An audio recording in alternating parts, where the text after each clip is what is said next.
G'day everyone, welcome back to another night of VCS action. Once again, I am Everyday Caster, and with me again is Yulwei. How are you tonight, man?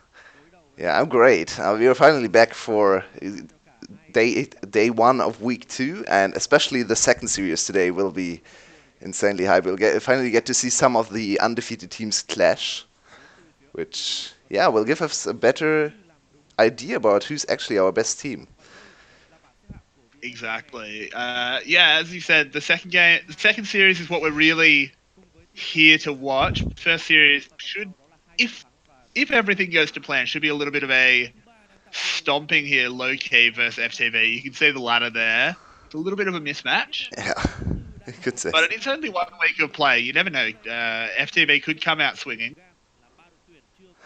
It's actually interesting how much both of the stats from FTV and Loki are swinging in opposite direction. FTV averages minus 2,900 gold at 15, and Loki actually manages to go up 2,900 gold on average at 15. So it's exactly the same stat on opposite sides.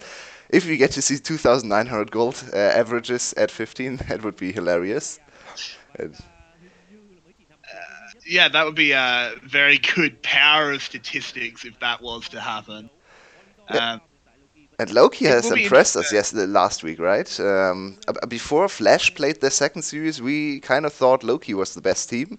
Then Team Flash looked a little bit better even. But now, Loki with the win today can go with 6-0 so far in game score, which is a very good start into the season. Yeah, absolutely. Low Key's definitely looked like one of the contenders for best team in the league, along with Team Flash and Dashing Buffalo. I think at the moment, looking at it, Flash does edge them out just a little bit. I think Flash has had slightly more difficult opponents and has had a very similar game score, and they haven't lost a series. Um, Yeah, Flash is more again, decisive. Flash's we average are game score is almost 5 minutes faster than Loki, so they are quite strong when it comes to ending the game. But Loki has had an absolutely perfect game as well, so they are no slouch either in that department. absolutely. Uh, I will want to see out of Loki here some very decisive drafts and play up against the weaker team of FTV. But here we are in Champion Select. First ban Gragas. Hmm. Uh, Interesting priority, but he is strong champion, so not too weird to be taken out. Answered by the Sejuani ban. That's pretty stock standard. I imagine we'll also see a Karma taken out, probably by FTV, because I think you want to threaten the first pick. Yep. Karma is the only champ with a 100% presence in VCS, and we totally expect it to stay that way for the second week. It got nerfed in the patch that hit yesterday and the day before all around the world, so maybe we'll get to see her priority dwindle a little bit in 9.13, but as for 9.12, I think Karma will remain 100% pick and ban. I mean, I think what's insane about Karma is that it was a pretty massive nerf in 9.13. It was a second off the speed on her E, and it's only a two and That's a half second ability. But I don't think she'll. I think she'll still be ridiculous. Yeah, but that also was the part that was buffed the patch before, right? So they kind of reverted the one of the buffs while remaining with a few of the other buffs. So I think her power level should be higher than 9.11, but definitely a lot lower than 9.12. So maybe I like this approach from Riot, kind of chipping a little bit at her power. If she's still too high in terms of power level, maybe they take away a little bit of their mana costs as well. Take away, by taking away, I obviously mean high in them to Yes. nerf her there. Aatrox banned. Aatrox Yeah. also 100% win rate so far in VCS. The only champ that's hitting with a few picks hitting 100% win rate. I think it's 7-0 so far, and it's banned once again. And Celebrity gets his fifth Zaya game in a row. Has not played any other champion so far. Yeah, I mean, Celebrity really hasn't had to show much. As far as we know, he's just a one trick because he's getting Zaya every game, and I really think it's an interesting decision to keep giving it to him if you're FTV. Are you just not scared of it? Like, we've had a few criticisms of his Zaya, but I don't is this going to be an Aurelian Soul? I would love to Am see I it getting really cool. No, it's getting Aurelia. trolled by the Yeah, hovers? But sadly. I do. I do like the picks here from FTV. I think giving away Zaya is a little bit interesting because Celebrity has played so much of it. But firing back with Elise and Irelia is a pretty good strat, if you ask me. Yeah, Irelia obviously just ridiculously strong, and Elise can do a good job of potentially getting FTV a lead in the early game, which they may be able to play off and actually overcome low absolutely. key. And we always emphasize that we want to see low tier teams go for very clear win conditions, very easy to execute plans. And already looking at this draft with 2 picks locked in, I think Elise partnered up with a good top laner. That's already a pretty easy to play out plan. Just dive the top lane. Elise is the best diving jungler in the game. So, Yep. yep, just go for a very strong top laner now. Maybe the Aurelia, maybe even something like Renekton. No, Renekton is banned, I'm sorry. But yeah, Aurelia is a very good setup as well. Absolutely, but we do see the Olaf and the Rakan picked up. Rakan a very risky pick this early in the draft. Obviously very Oh, strong alongside nice. Zaya. But firing back with the Morgana, I think you might be a little bit ahead of me, so we may have to resync at the end of the Yeah, draft. yeah.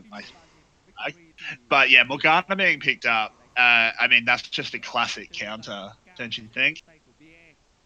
Yeah, and last week I talked about this a little bit. I think Rakan right now is not the safest pick to pair up with the Zaya. It sounds a bit counterintuitive with the Lover bot lane, maybe not being the strongest pair for Zaya anymore, but I think the range supports in Yumi and Lux are insanely strong alongside Zaya. You get much more lane control.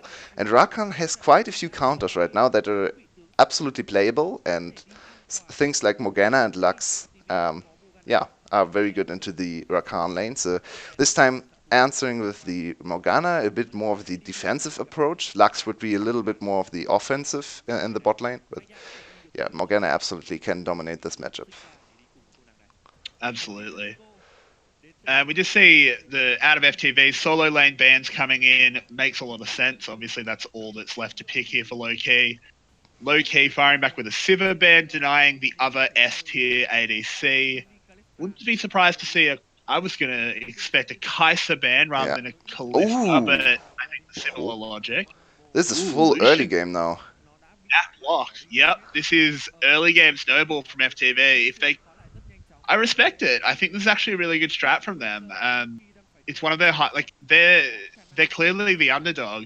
One of the ways that underdogs wins in League of Legends is you get a big lead early and you just win.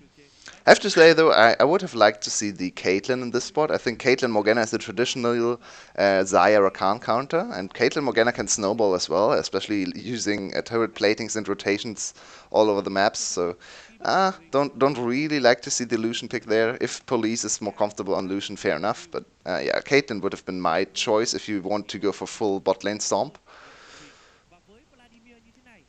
Yeah, and I mean, a very interesting response here by Low-Key. Picking up that Vlad, I think that's super risky into this early game comp. Uh, Potentially, I imagine that's going to be the Vlad mid, because I Yeah, don't looks imagine like it. we Yeah. see Camille mid. But even in the mid lane, Vlad's going to be super susceptible to just getting killed. I'll stop at 50 to resync. Yep, so now? Okay, sorry everyone for the issues there again. We sometimes have to resync our screen there. You can blame the Liberal Party of Australia for putting the kibosh on our good internet. Right, no, What do you think about this Poppy last pick? it's pretty much a full counter pick into the Camille, and we have to say we always criticized Rika for his aggressive picks, and quite frankly, his inting ways in the games. He has played only carry champs so far, and I really like to see him on the tank. I think FTV wants to focus on mid and bot, especially bot lane with their Lucian Morgana setup there. So just put him on an island, let him scale for team fights. And I actually think FTV heavily outdrafted a Loki here, or maybe Loki outdrafted themselves with these solo lane picks. To be honest, because I don't see the synergy in Olaf, Vladimir, Camille. I think that's really weird draft there. Olaf doesn't really have any lane to gank if you think about it. You can't really gank Poppy early on. Aurelia with a Vladimir mid, what can Vladimir do to set up the gank? Bot lane is ungankable. So that this Olaf pick not looking too great. Yeah, I agree with you. I mean, the one thing about Olaf is he can get away with just power farming into items and then trying to force early objectives. It's not as strong as ganking early because I think in the current meta, ganking early is just the way to jungle. I think it's just always correct. But yeah, you're completely correct.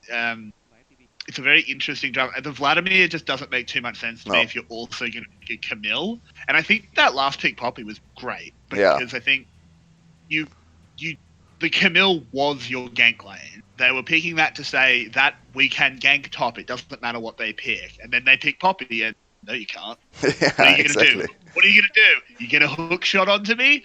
Don't think so. I You're actually probably think going to the Vladimir is not a bad pick in this draft, but not mid lane. You can just put the Vladimir top, let him scale, wait for team fights. You have Zaya Rakan, insanely strong team fight combination. You have good engage with Rakan and Olaf paired up. Just go for an early game, very strong laning mid laner. You have a very good draft on Loki's side, but this setup is, ooh, wow, B. He's in a lot of trouble here, but he held his skill point, so he got his E. He's still in trouble. Has to use flash, Wow. but a little bit of bush cheese. Sitting in that river brush is so dangerous, level 1. Yeah, and I like this approach from Loki. They tried to turn the matchup in the bot lane, which was not great for them.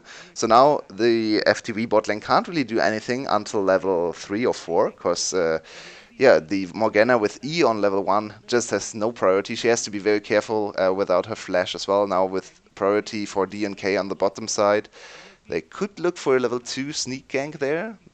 Not, I don't think they'll do that, but That would be very bold. and late to lane as well, Morgana. So now real big advantage for Loki's bottom lane. Nicely set up advantage created for the team without the power priority in terms of champions. So very creative approach from Loki.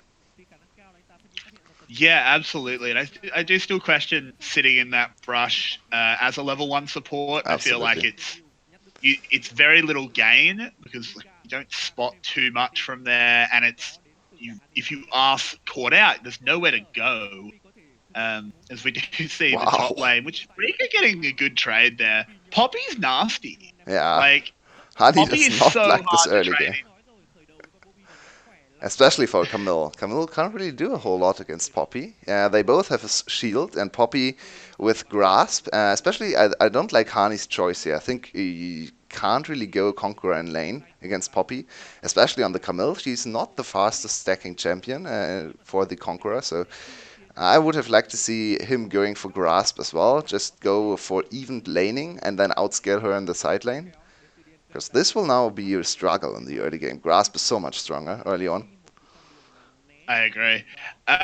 One thing I do want to comment on really quickly is that FTV saw the blue being taken away. Never mind, I'll come back to it. As we do have a gank here, Elise walking in. They're very pushed. This is potentially a pretty easy kill. Oh, this you just have to hit Venus. I hope you didn't plan on walking anytime soon because you're just CC forever. It looked so hilarious. Elise just walked there very slowly. Yeah. Saw the enemy bot lane overextension. I like He this just one. walked up and down smashed. Yeah, he didn't even try to do anything fancy there. No. He just walked and pushed his E button. Venus very sloppy with his flash usage. He has to flash the E there. Oh, wait a moment. Yep. Rika got stunned, right? They could be killing a Poppy here. No, he got the W off. Yeah, it looked a bit weird to me.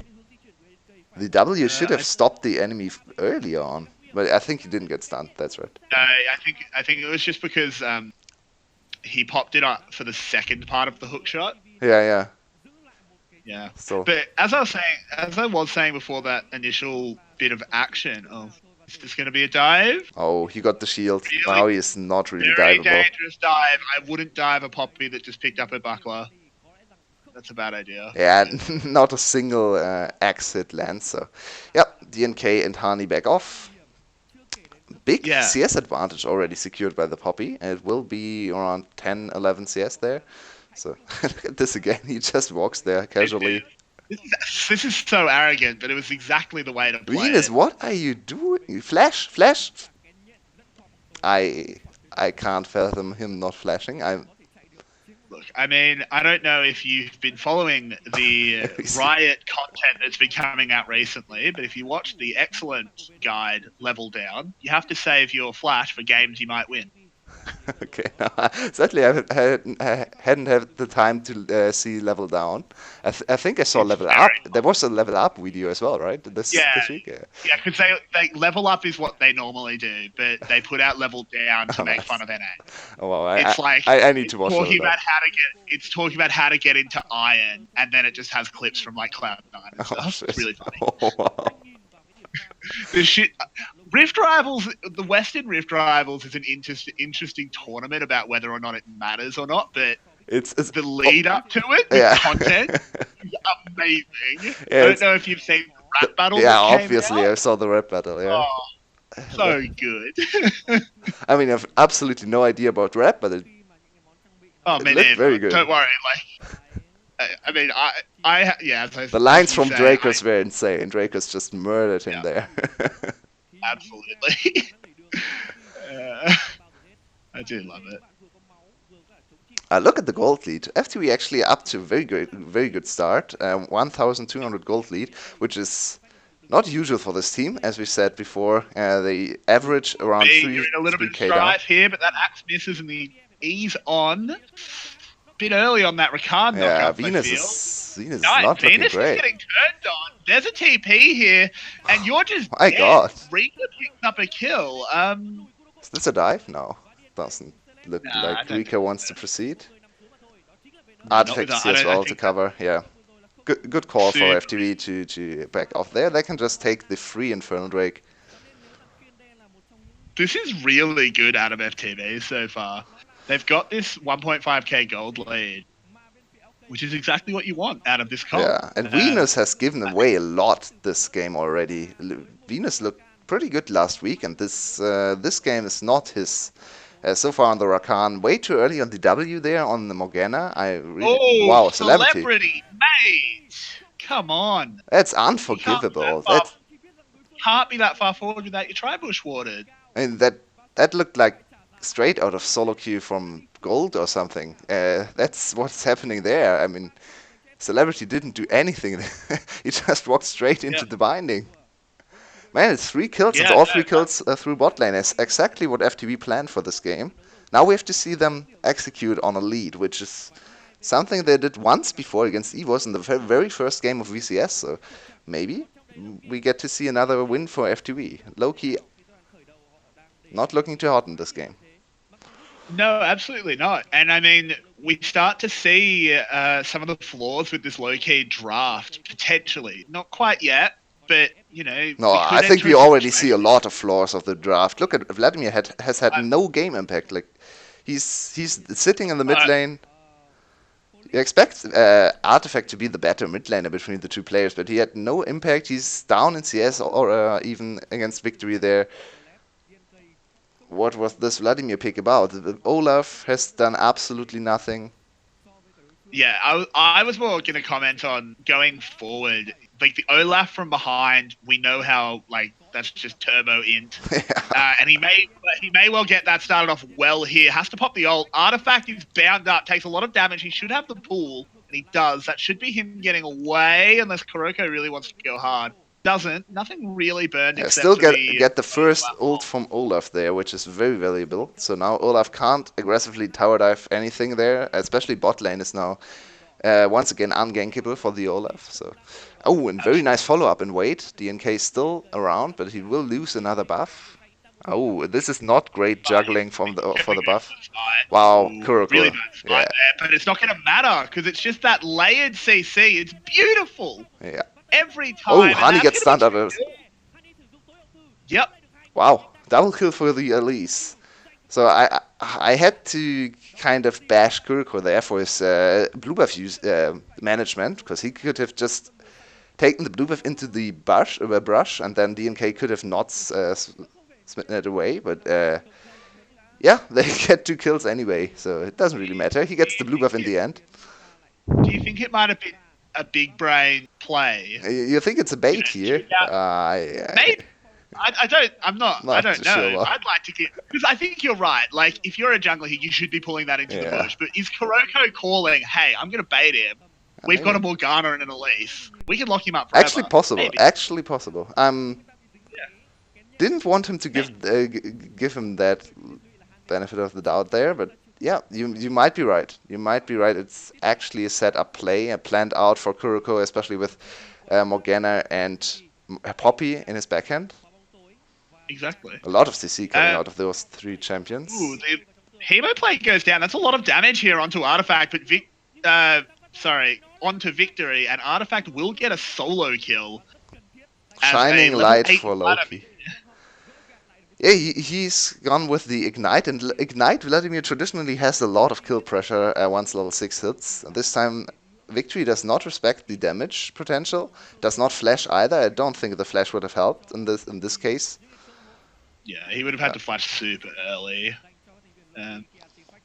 Thankfully, not going to matter a huge amount here. Loki can't really get anything off it. They won't even get any power plates. Yeah, it's only a little bit of... like 2 taken, except I can't see the bot lane. Yeah, 3 taken overall.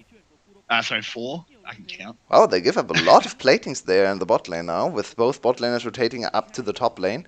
They want to race for first turret, which will be successful because they just picked up the Rift Herald. I have to say I don't quite like this rotation as much. I think Rift Herald could have been secured by Kuroko alone, and then FTV could have gotten more platings in the bot lane. This time, this way they give up 3. As well. Oh, never mind. Look at the damage on Hani. Is in trouble. Yeah, and Police can get 2 here if he's not too scared of Artifact, and I don't think he should be that scared. DNK, you went golden, but really just delaying that death, and this is Olaf from behind. It's flawed. This is horrible for Loki. What happened to them in the last week?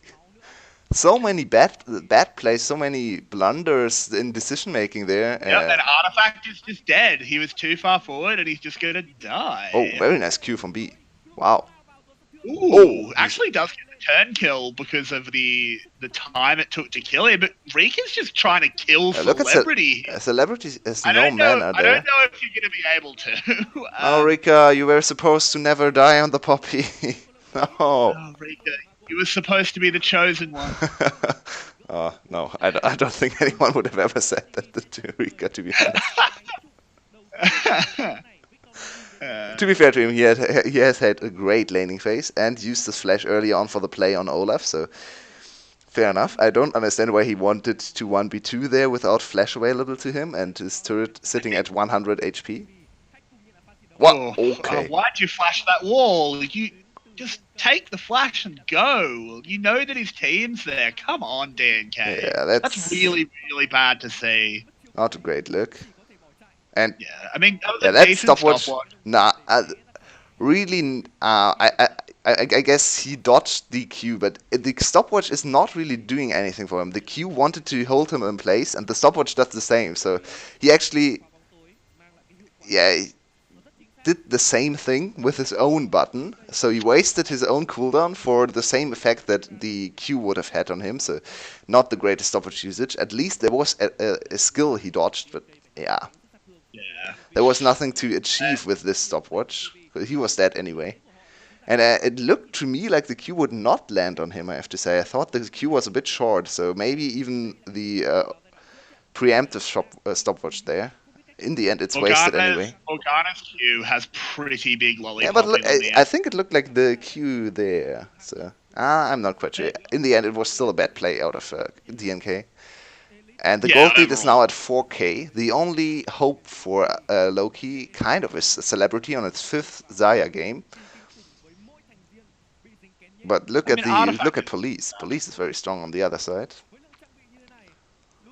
Yeah, I think we're still in a situation where it's the onus is on FTV to keep this going, and so far they're doing a really good job. Venus. Wow. Oh. Even more tilting, dying on top of the blast cone there. Man. This Rakan looked terrible. Yeah, absolutely. I think both bot laners have... I don't think there's another way to put it. I think almost every single player from Loki looked terrible in this game, to be honest. Especially Venus. I think Venus is the worst performer so far, but even Celebrity with a Artifact. very big blunder in the bot lane where you just got caught by a point blank Q from B. Hani Yeah. losing lane and dying. DNK obviously already a lot of mistakes on the Olaf. Yeah. Really just Artifact. Yeah. Sort of holding out on his own, but he's still 40 CS down. Like, he's got 2 kills, but it almost doesn't matter Yeah, and he because of still that needs CS so much time differential. until he's relevant in this game, or even able to Exactly. carry any team fights.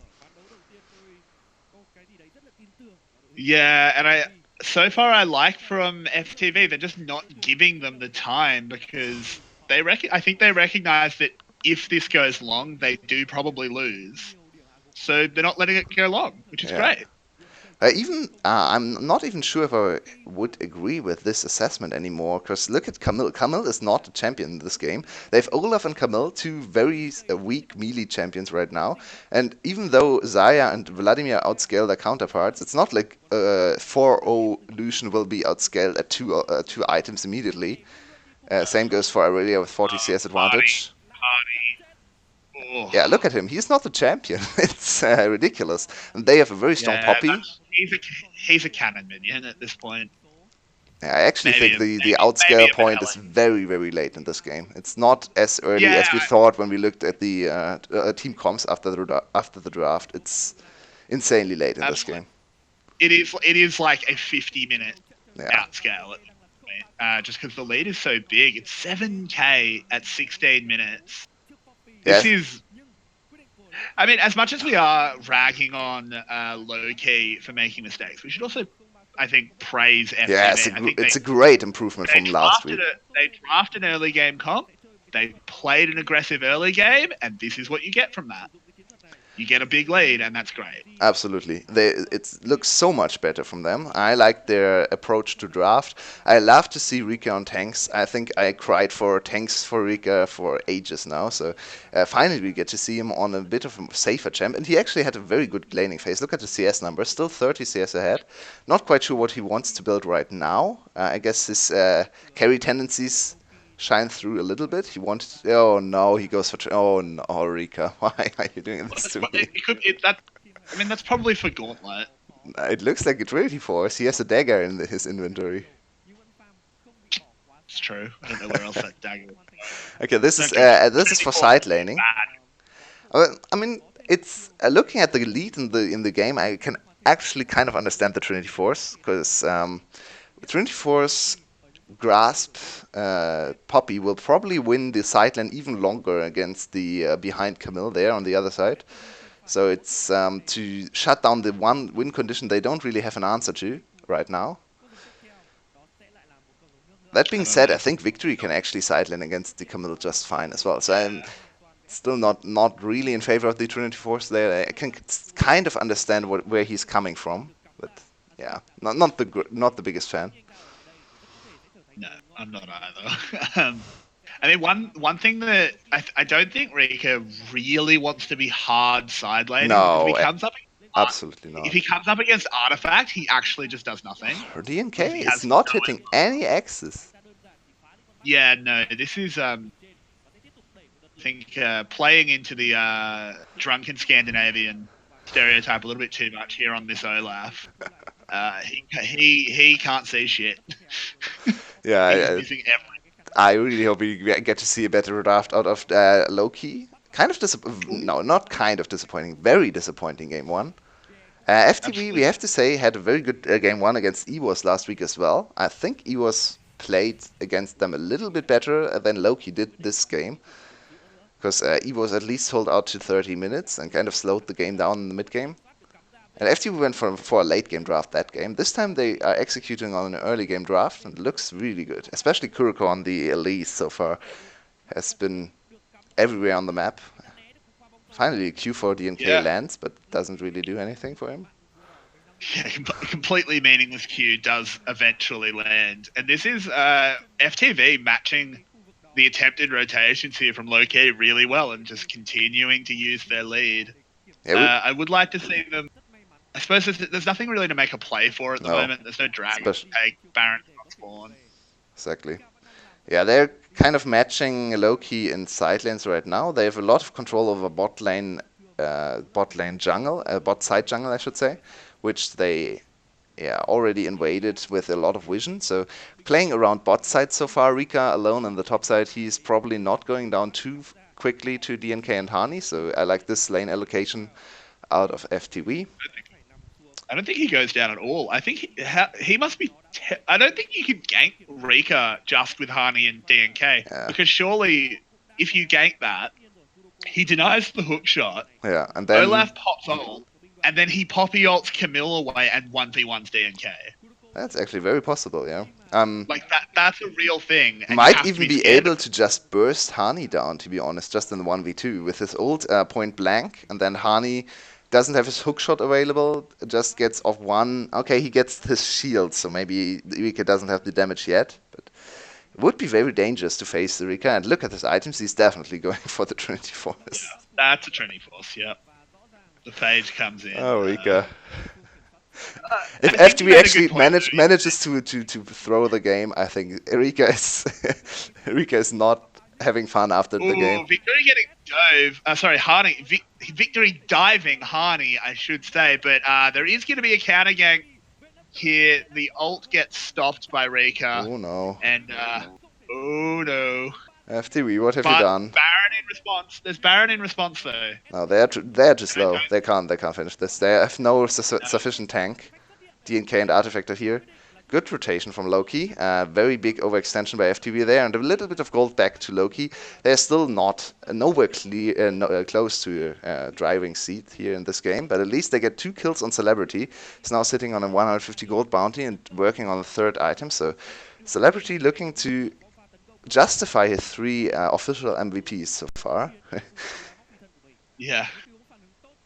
They do get that mid lane tower, of course, as well, which is really important, especially when we are going to be Absolutely. playing around the Baron. And now we just have to see if FTV can rein it in, click it back a gear. You're in 5th gear. That was really good. Now you've clicked it over to reverse, and you're on the freeway. Not great. So you really need to fix that one quickly.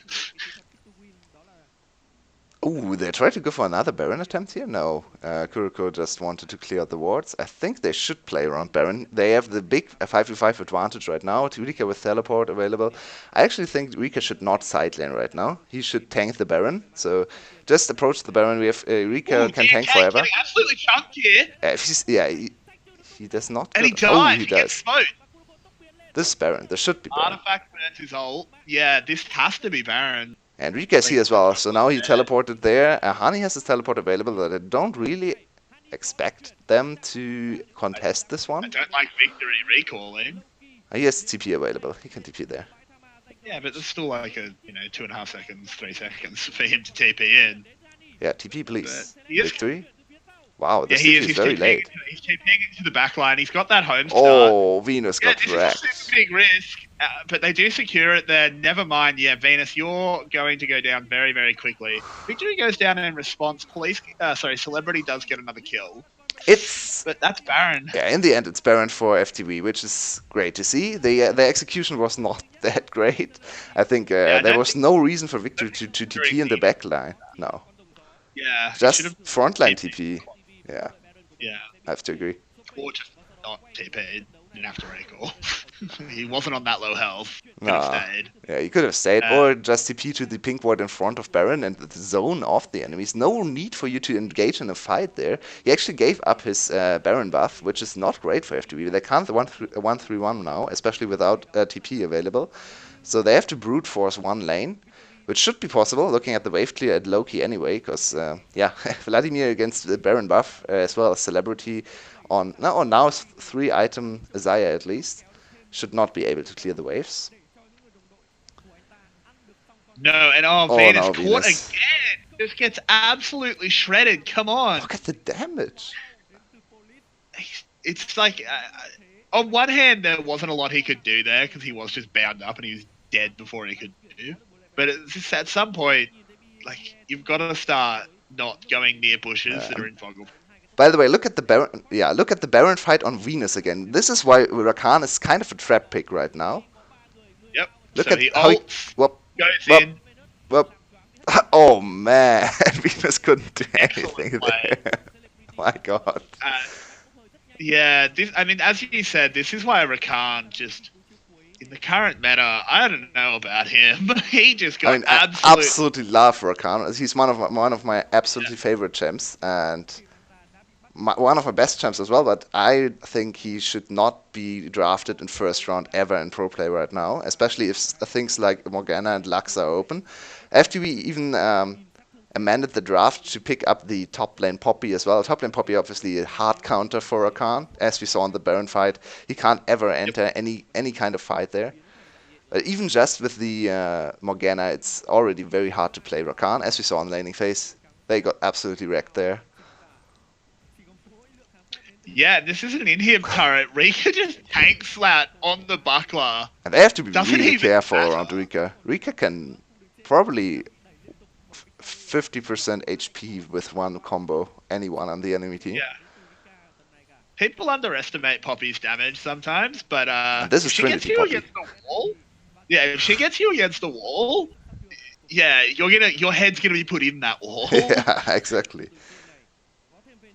And this is a 10k lot of gold lead towers now. picking up here. Base is cracked. This is Yeah, no inhibitor is FTV gone down. real good. Yeah, true. They have still held their inhibitors, So and I just think Celebrity and Artifact, it's time to lace up your boots, boys, because it's getting pretty late in the day. yeah, I'm. I don't really like how FTV played out this Baron. I think he should brute force bot lane for an inhibitor.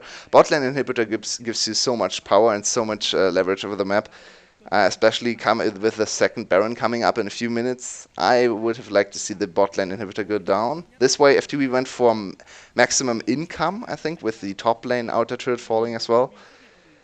Which is not bad either. We now are looking at police sitting at 65% crit and IE as well as other items in his backhand. So not the worst approach. I think I would have liked to see them go for the objective focused bot lane push.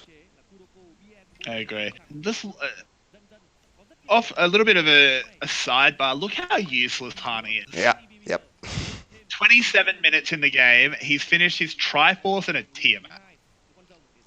This is an absolutely. I mean, he was very hard counterpick, to be fair to him. Poppy's a nightmare matchup. Yeah. But he has been non-existent. This has been a straight 4v5. Yeah, and as I said before, I really don't like his rune choice. I think he could have definitely done better in lane with Grasp or even Comet. Comet not bad on the Camille for lane control either. I really don't see the point in taking Conqueror here. In the late game, you will win the 1v1 against Poppy either way, so you don't need Conqueror for that. The Conqueror fight against Irelia in the side lane will probably go to Irelia anyway, so don't really see the point of Conqueror on Camille, to be honest. Especially again, not against the Bruiser matchup in the top lane. I don't fully understand what the Camille pick was meant to do.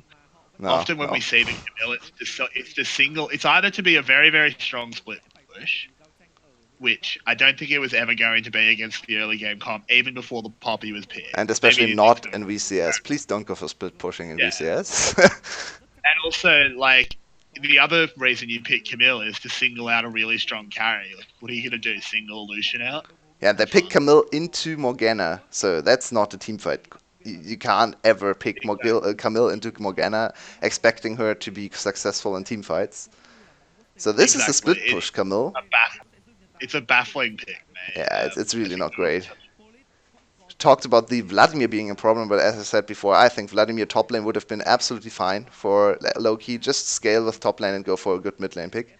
This way they kind of threw away both lanes with those picks. Bot lane was already losing their matchups. Of course, early Rakan pick, which we alluded to earlier, is not the best choice on 9.12. 3 losing lanes is usually not great for your team, and this has been a very good demonstration of why. And then 3 losing lanes with Olaf. Yeah, exactly. Olaf is doing. I mean, he's 0-3-0, has 2 items, though one, of course, is a jungle item, which is super cheap.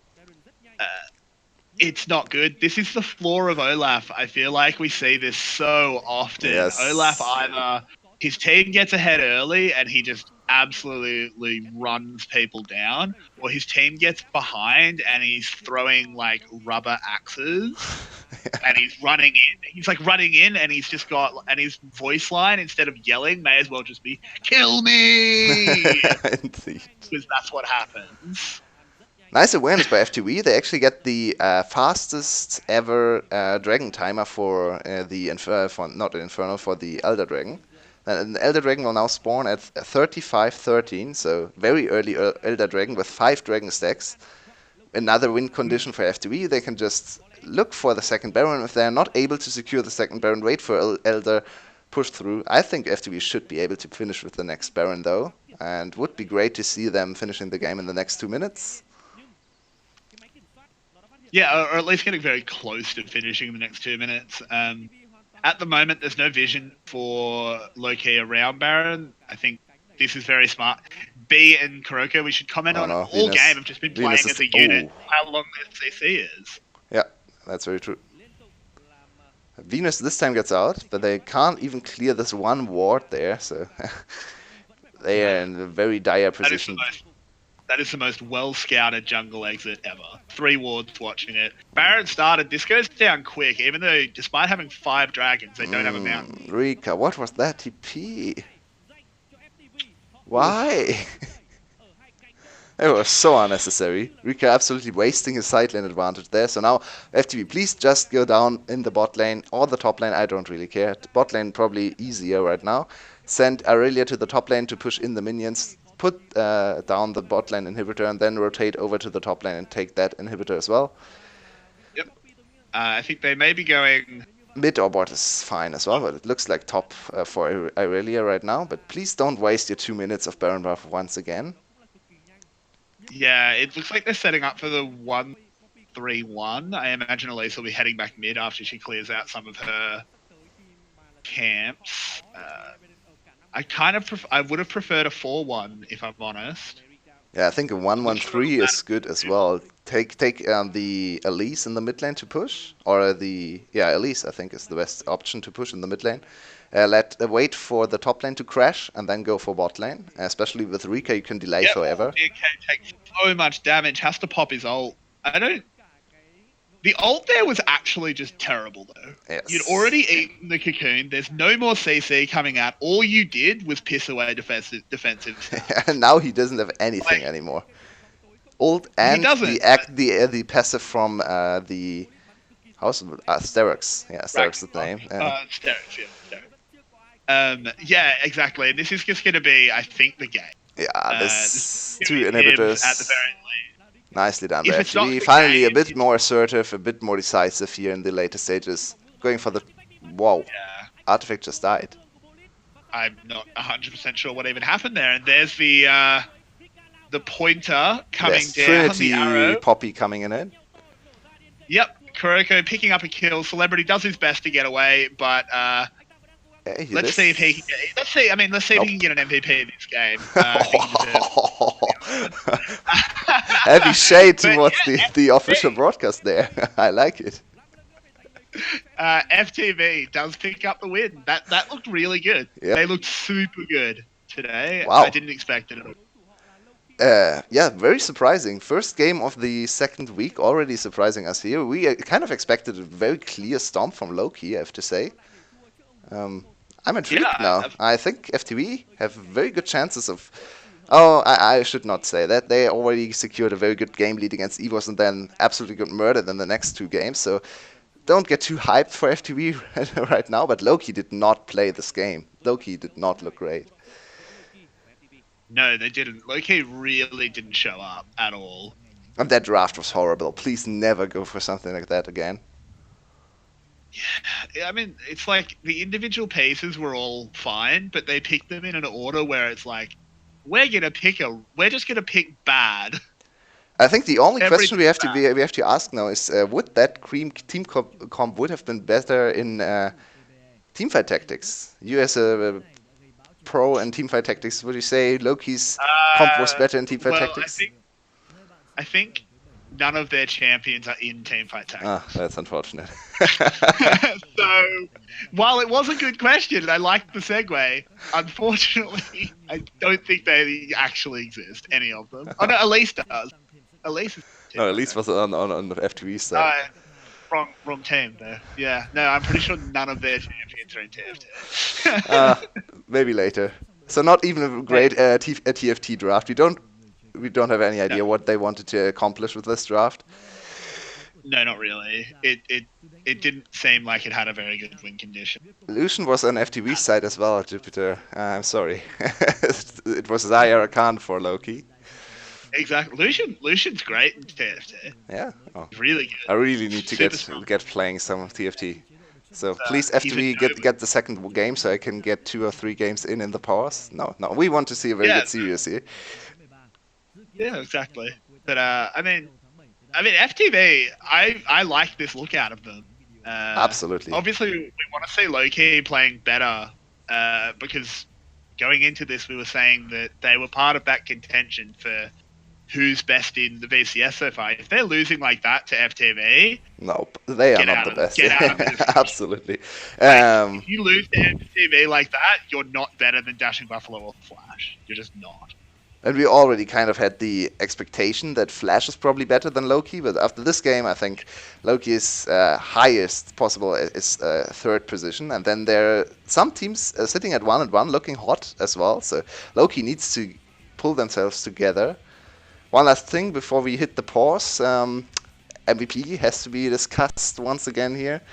Very hard game, I think, to decide on an MVP. Kuroko had an insane early game on the Elise. Yep, I agree. I think I'm Venus was leaning to no, not Venus. B. B. I think I'm leaning towards Kuriko. Jungle as always for us. Yeah, no. The other option is Rika, just because he played his matchup so well, and I think it was clever. But I just think I think both bot laners played very good as well. I think we could actually give it to either bot laner as well. Police had great team fighting. B had very good bindings. I guess Loki helped him there as well, but the bindings landed. So it's very hard to decide. I agree. But in the end, it was 5-0 Elise in the early game. I'm kind of leaning towards Kuroko. Yeah, I think Kuroko just got everything started. That's who I'd give it to. I mean, if we're really honest, we would like to give it to Venus, to be honest, because Venus he was the most valuable Civ player a team could ask for. Absolutely. Okay, then. Also, off topic, but we just saw on screen the ad for the new Lucian and Garen skins, which are the best skins in the game. Just putting that out there. Okay. They are looking. the best. Yeah, they look really good. New skins always quite high quality, I think. Riot Games really. The new Yasuo skin is bit of a mess. Okay. Yeah, but yeah, Riot does good work. They've got some very high quality artists. So I think we'll be back in 4 minutes to see if FTV can actually close out this series against Loki, or if Loki has anything to say and wants to contest for first place still. See you in 4 minutes. See ya.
Welcome back to Game 2 of FTV against Loki. Very surprising result in Game 1. The real question, I think, is are the power issues with the brain machine still there for Loki? Yeah, I mean, it is interesting because I think that Loki isn't sitting in the same seats that the Buffalo was sitting in, so they should actually have the non-faulty brain machine this time. And Actually, yeah, Kuroko he picked it. finished 804. Holy moly. I didn't realize he finished with 8 No, kills. I I didn't think either. that would have made the MVP discussion a little easier. That's an insane performance. Yeah, that's the scoreline you'll get MVP with in the official broadcast. Of course, they only really value the scoreline, we thought early on last week, because all the ADCs permanently got the MVPs without doing anything, especially celebrities sitting on 3 MVPs, and we have not awarded him a single one. I mean, his execution was not good in fights. No. Like, it wasn't. If you go back and look at it, he had great stats and he didn't play badly. Not flaming the dude, but Yeah, he was not the MVP of the team. I don't think so. I guess that's what happens when you're a celebrity. Yeah, yeah. Name does some work for him there. Yeah, exactly. But going into game 2 here, we do obviously switch sides. I'm not sure how much that impacts the draft. There was no S tiers really bandied about in the first game, except Irelia, I suppose. I think it will help Loki because of the first rotation on red side. Most of the time, first rotation red side is a very strong, flexible solo laner and maybe a jungler as well, sometimes support or ADC. So I think if they already get better matchup in one of the 2 solo lanes, the draft will be better. I kind of expect something like Zaya Irelia or Zaya or Sejuani Zaya if Sejuani is open. Sejuani will probably be first picked if she's open, so that's not too valid a point. I Karma mean, band. we have seen Sejuani sometimes fall to a little bit lower priority in the VCS, but yeah, she's not sitting on the highest of win rates too. Because there's a lot of things you want to ban here if you're low key, and Sejuani's just one of them. Best thing that could happen to Loki is banning out the Camille, so Hani cannot play it again. Now Zaya could be a first pick. There's Sejuani is still open, obviously. So Sejuani. now Zaya and Nico, I think, are the most probable second round lock-ins. Maybe Zaya and jungle, or Zaya and very strong support could be possible as well. Kind of expect. I mean, Zaya Khan, right? You need to get Vanus back on it. That's actually so. Nico as well open this time, was banned in the second Yeah, phase. give me Nico Zaya. I think Nico Zaya is insanely strong in this rotation, especially with Aurelia banned. Nico doesn't really have that many counter matchups anymore. Yeah, can now go top lane as well, which will most of the games top lane is kind of blocked for Nico now because of the Aurelia being this present. And you really can't play Nico top lane into Aurelia. Nico mid lane into mid lane Aurelia is a bit better. Ooh, Italy. Desperate times. Why pick it here though? Why pick it second? It's not contested. Like, excuse me? I don't hate the pick if it's something DNK is super comfortable on. I absolutely love Nidalee, but why? Yeah, but why pick it first round? Especially now with Nico already secured as well. You now you're sitting on 2 AP topside champs. What will the third pick be for Loki? I kind of expect something like Camille now, because of the double AP setup. So now we'll get to see an intriguing draft on both sides, I think. I think any team where Ryze and Lucian are on the same team is interesting. Absolutely. They definitely spike at different times. Yeah, Police wants to go back to his first game 1 performance, I should say, because that was a very good performance out of him. Oh no. Oh man. What is this mess? Yeah, we'll just go unpicked and banned on Zaya. Why not, right? She's not a good champion. Zaya, she's only got a 59% presence on this patch. Like, she's not even good. It's even higher in the VCS. It's around 80 something% in the VCS, and a very good win rate as well. Now not quite as good anymore because Celebrity just lost his first Zaya game. So I guess Celebrity is just playing the champs as long as he gets a win streak on them. So 5 games Zaya, the 5th game was his first loss. So now he's switching over to Kai'Sa. Let's see how many games of Kai'Sa he can play consecutively and win. Yeah, he doesn't change chance till he loses. Love it. Lux. This is this is a super interesting draft from both sides. Obviously, the Nidalee pick. This is an Alistar.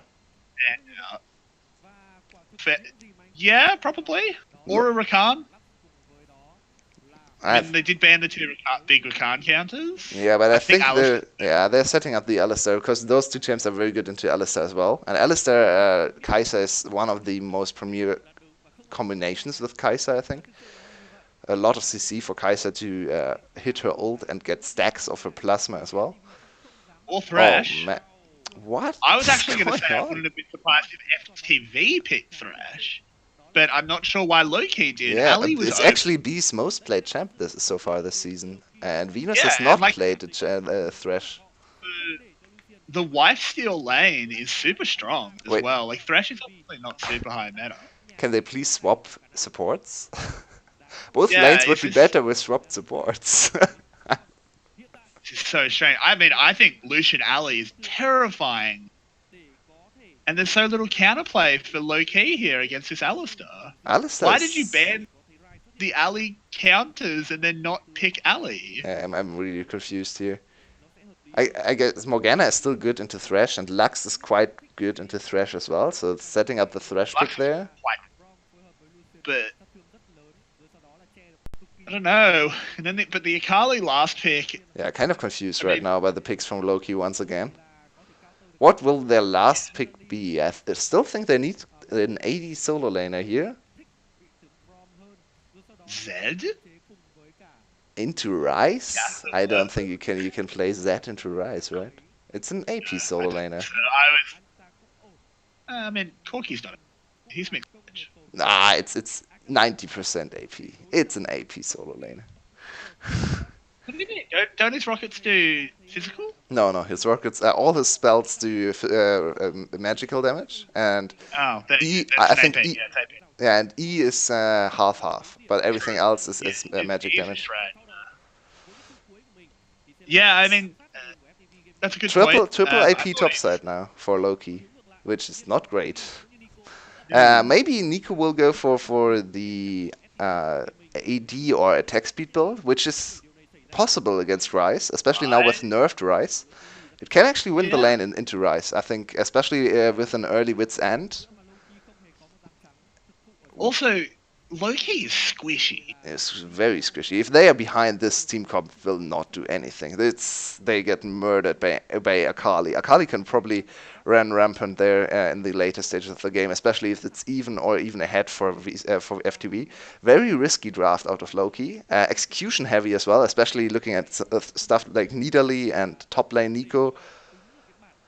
I mean, and considering the ratio of hit and miss axes last game out of DNK, spears are a lot slower. That's very true.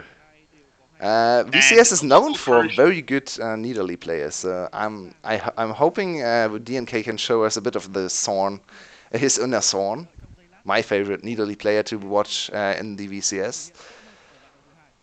He's playing up against Sejuani, so he's probably getting a very free early game against Sejuani and can invade quite a bit. That being said, I don't see Nidalee actually killing this Sejuani. No. Yeah, I don't think Nidalee can really kill Sedge. I think she's just a bit too big. Oh no. Rebooting the brain machine, yeah, which is nice to see. Well, maybe that makes sense. That's why draft happened that way. It's just the brain machine. Yeah. I mean, I like Loki's draft a lot more than in the last game. It's a very risky draft, but at least it has very clear strengths. It has strong solo laners. a very good early game jungler that can accelerate the game and create its own big advantage in jungle. I kind of expect something like a 40 CS lead at 15 minutes. Maybe not quite as much, but if he's a really good Nidalee, I think 40 CS is absolutely doable against Sejuani. So all his lanes pretty much have the honors of not dying in this game.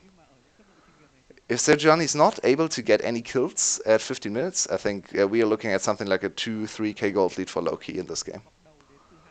Potentially. We'll have to see.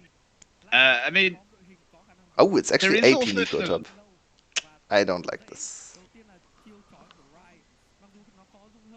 I don't So, think AP Nico is good how in this many draft. spirit are we gonna see?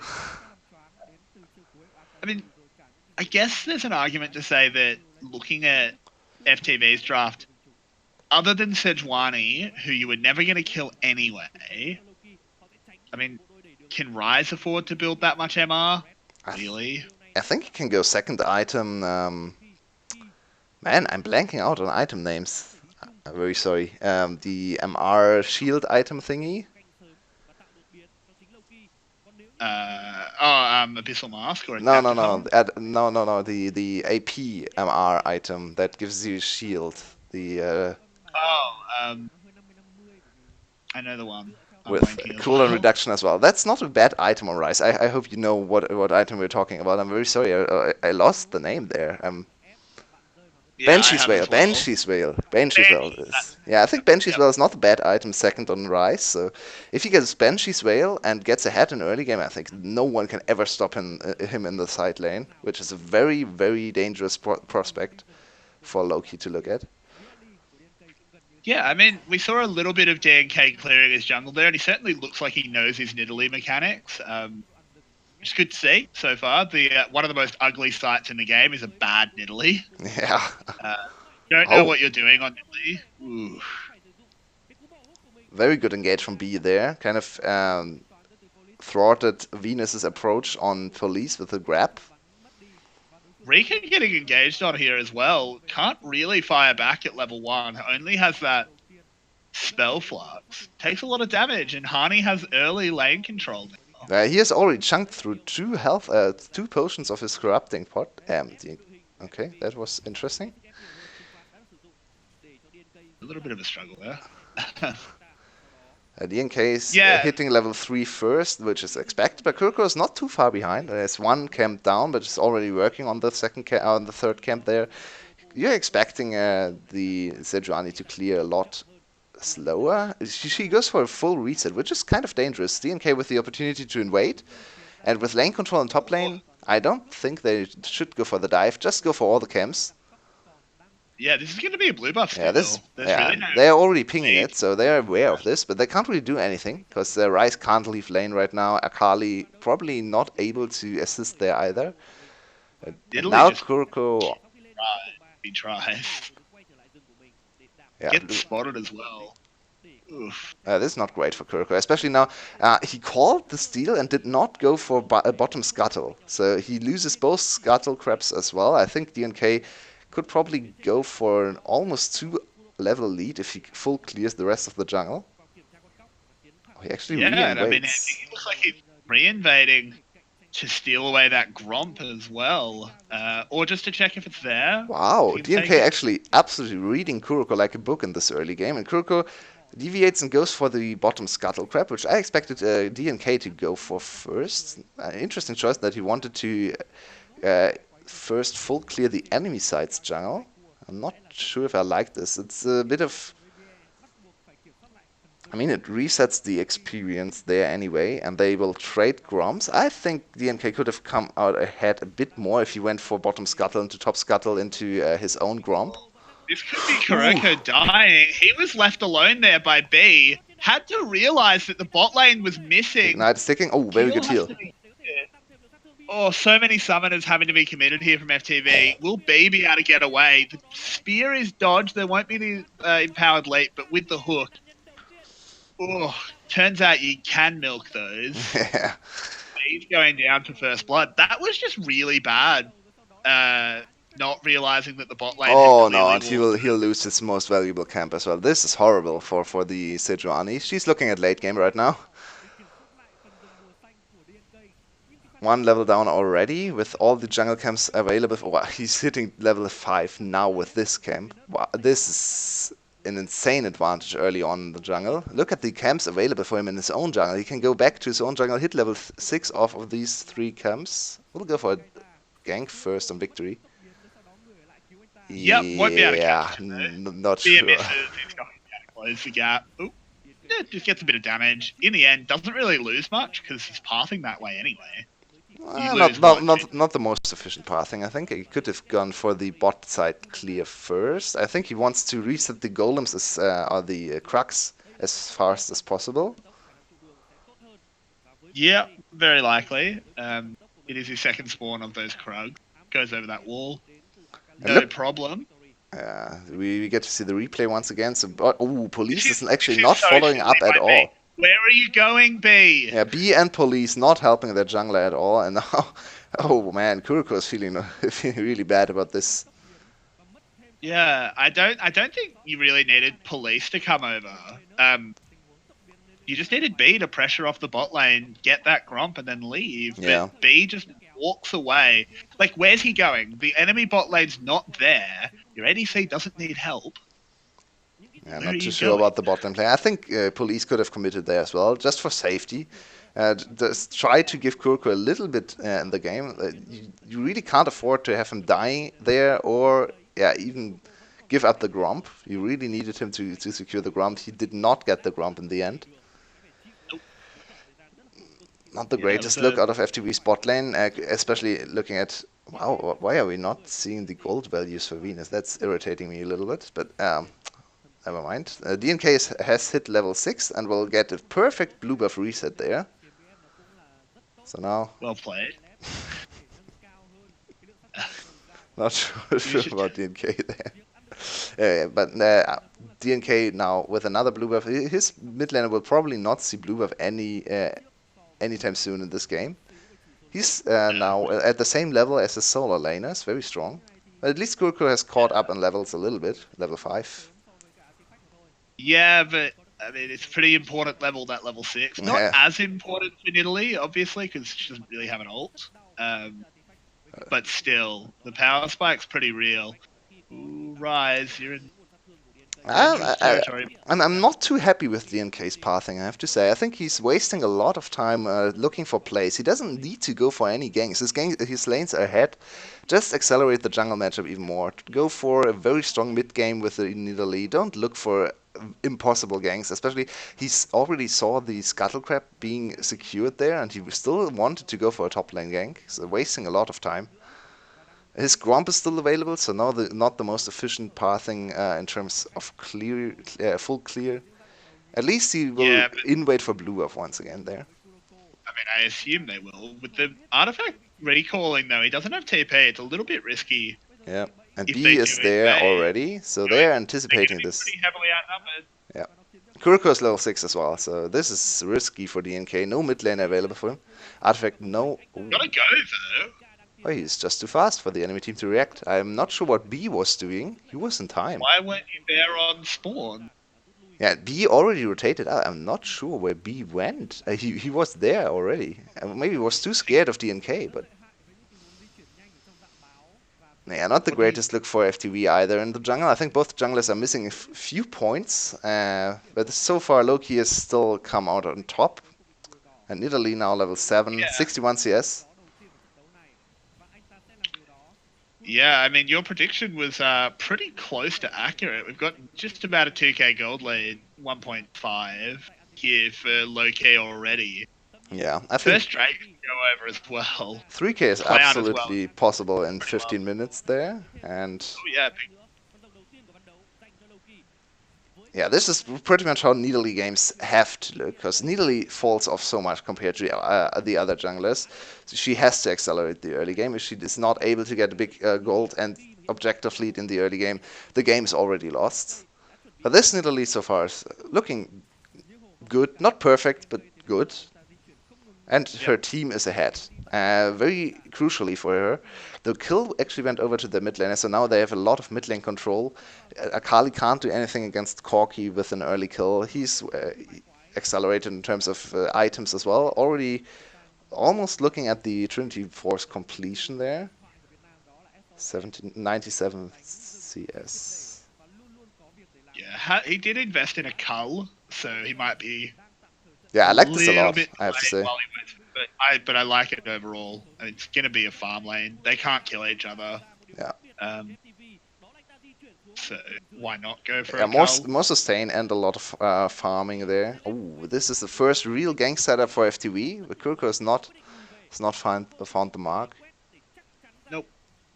He's just gonna sit in the bush for a little while, waste a bit more of his time, and fall even further behind. Victory's in trouble. Wow, this matchup is looking worse than I anticipated it would. Oh no, Rika. Goodbye.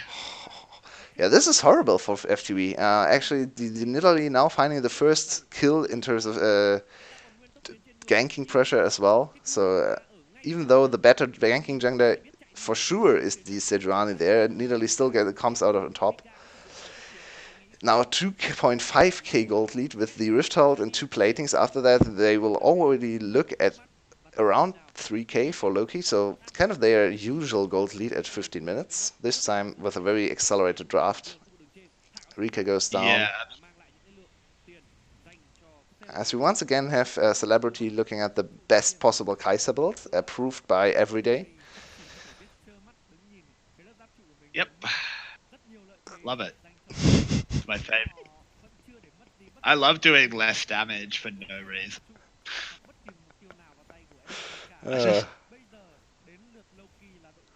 It spikes earlier, which I understand. I'm Yeah, not going to sit here and say that pro players are wrong. I don't because they're really obviously think the item itself is that bad, but combined with the keystone, it's really a little bit confusing. Yeah.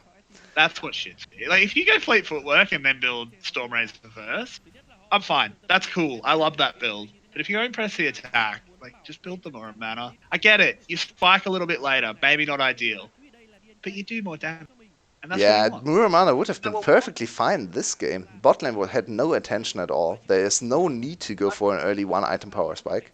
Muramana is way more damage in the mid game. Sedgehold here onto Venus. He is taking a lot of damage, but Aftershock is strong. And he takes about 100 damage and leaves. Rika, I don't know, mate. Ooh, DNK has to be I careful. don't think you want this. You don't want this, Rika. He's safe. He's okay. Hani with another plating. Wow, this is more than 3k now already. No, actually it's not more than 3k. I'm sorry, I can't do math. But yeah, approaching the 3k point with a lot of platings going down. They still sit on the Rift Herald as well, so there's a possible spawn in any lane really. Top lane might not be the best choice right now, because the advantage sits with FTV in the top lane, but bot or mid lane, it's a very good option for DNK. I think we might see it in the top lane, though, just based on the pathing. Police taking a lot of damage here, but does manage to juke that hook. Well done. The cavalry's been called. Yeah, We've got a party in the top lane, lads. Venus is the first one to go down, but Victory's going to follow him pretty quickly. B as well, taking a lot of damage, but he's an Alistair. He should be able to stay up for a little while. Kuroko doing a really good job blocking those rockets, and in the end, it's just a 1-for-1. But it's a mid laner for a support. Shelly's going to be summoned. Ooh. That was a very risky play there from FTV. They wanted to turn around the early game. It went horribly wrong. They lose the first turret. 5 platings go down in the top lane. And now the gold lead sits as 4k straight at 14 minutes. So even 1k more than I anticipated looking at the draft. First real big clash of the two teams does not go in FTV's favor. And we have to look at this against the police. Does not have to actually invest anything. Good dodging out of police. Yeah, I just don't think you need to counter engage here. No. Especially with Hani. Wow. Yeah, Hani had a very good team fighting once again. And Kuroko actually did not really do anything on this Sejuani. Look at him. He's just running around on the boar. Yep. Not. Didn't have ult. Nothing he could. Yeah, and police with his low range was not able to impact the fight either. Oh, very good trap set up on B. He actually got out of there. Somehow. But yeah, this will be the Infernal take in here. Yeah, Yeah, this is getting really scary here, or has already gotten very scary for low key. I'm not sure how FTV finds their way back into this game. Yeah, we talked I about think it's drafting, very hard. about scaling in the last game, and they kind of said the scaling will not matter because it will hit at 50 minutes or something. And this game, the scaling is more heavily in favor of FTV, especially looking at things like the Ryze top lane, Sejuani in the jungle. But that Yeah. being said, Nidalee on level 10 with 2 kills and 150 gold bounty. It's no slouch in the mid game. We have a very good team fighter that's even good from behind in the top lane, Super Soaker Nico. Yep. I'm not sure about the outscale point. I think teamfights are much easier to play for FTV if they are on even footing at, yeah, I think 25 minutes maybe is where Yeah. I FTV's mean, comp is stronger. But there comes a point where Rika can just smash his forehead into the keyboard and walk away with a pretty good team fight.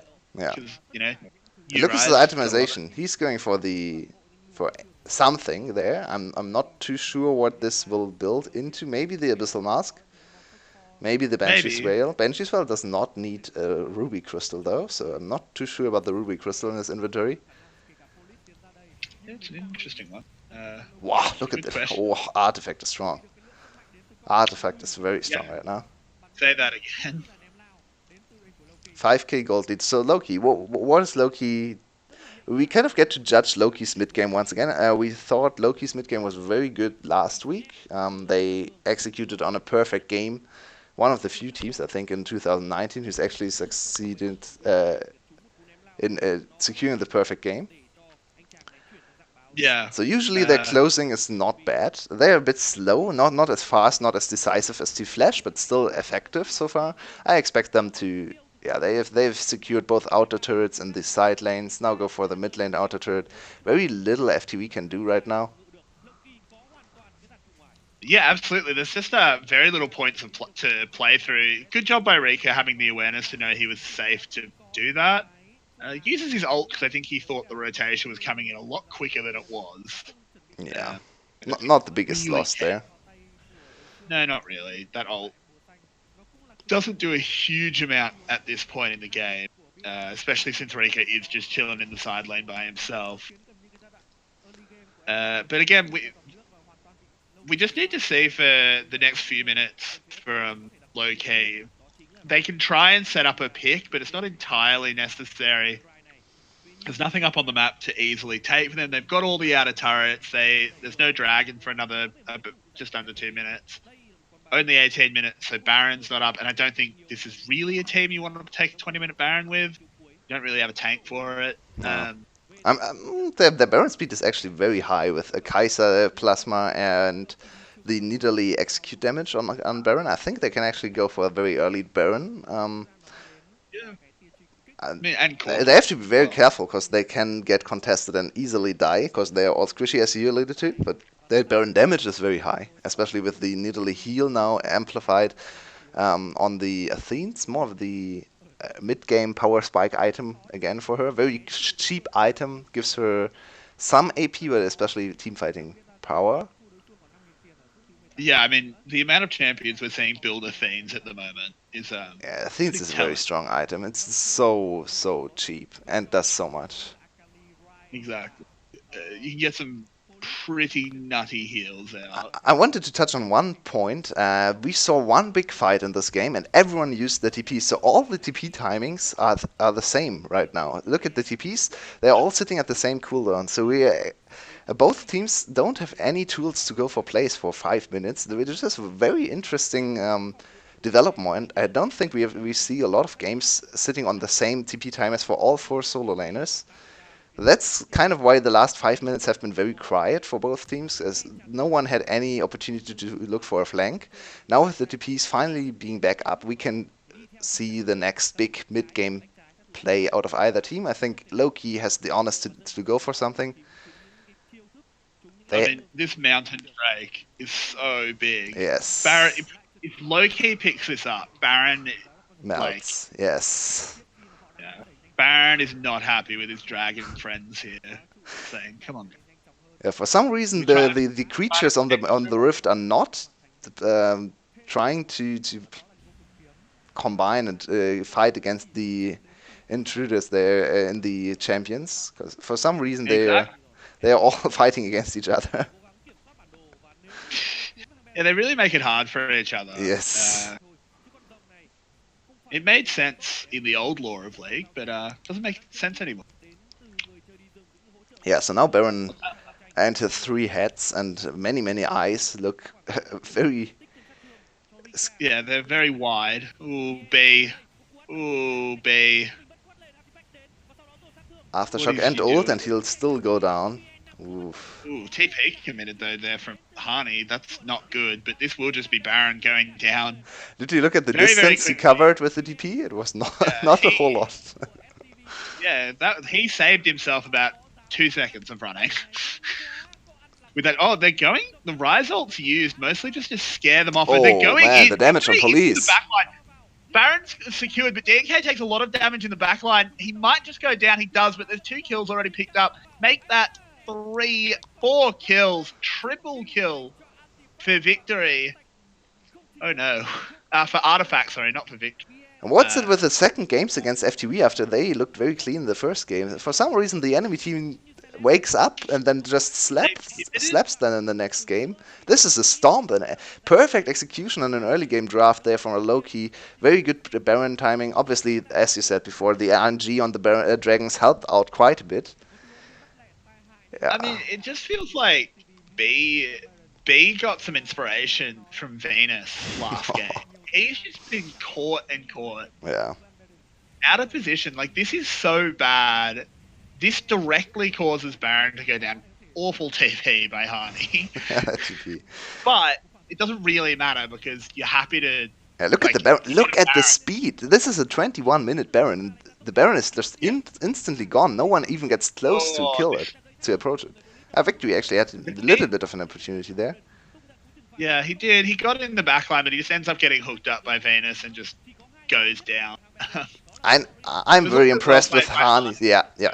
I just wanted to say Hani once again on Nico is looking very good. We had very good Nico games out of him last week. I think it was the best team fighting Nico we've seen so far in the VCS, and once again he's showing very good awareness of where to go with his team fighting Nico.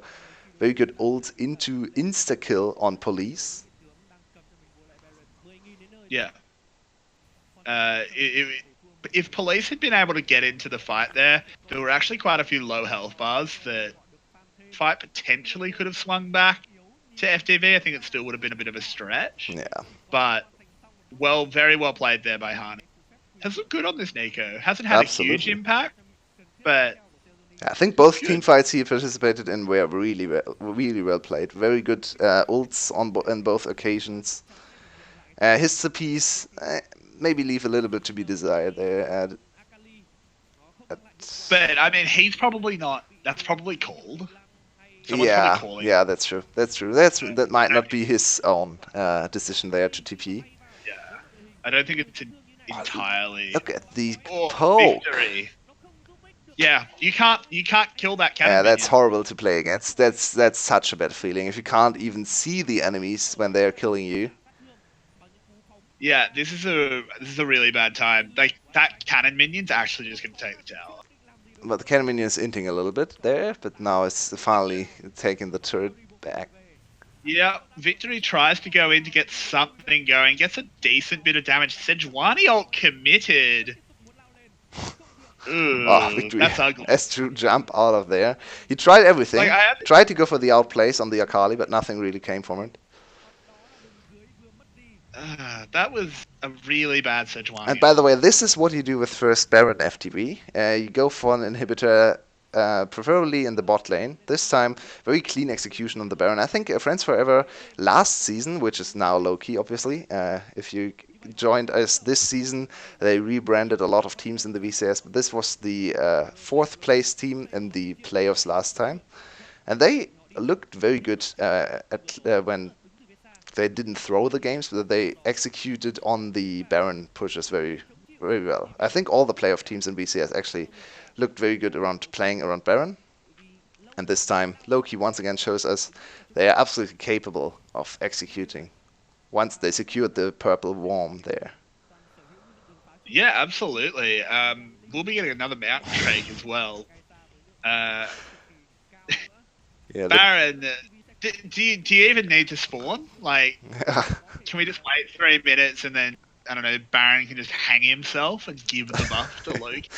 it's probably not too far off what's going to happen there. Loki with double Yeah. mountain. Oh man. I feel like you have to look at how little impact Kuroko's had on this. Like, you don't.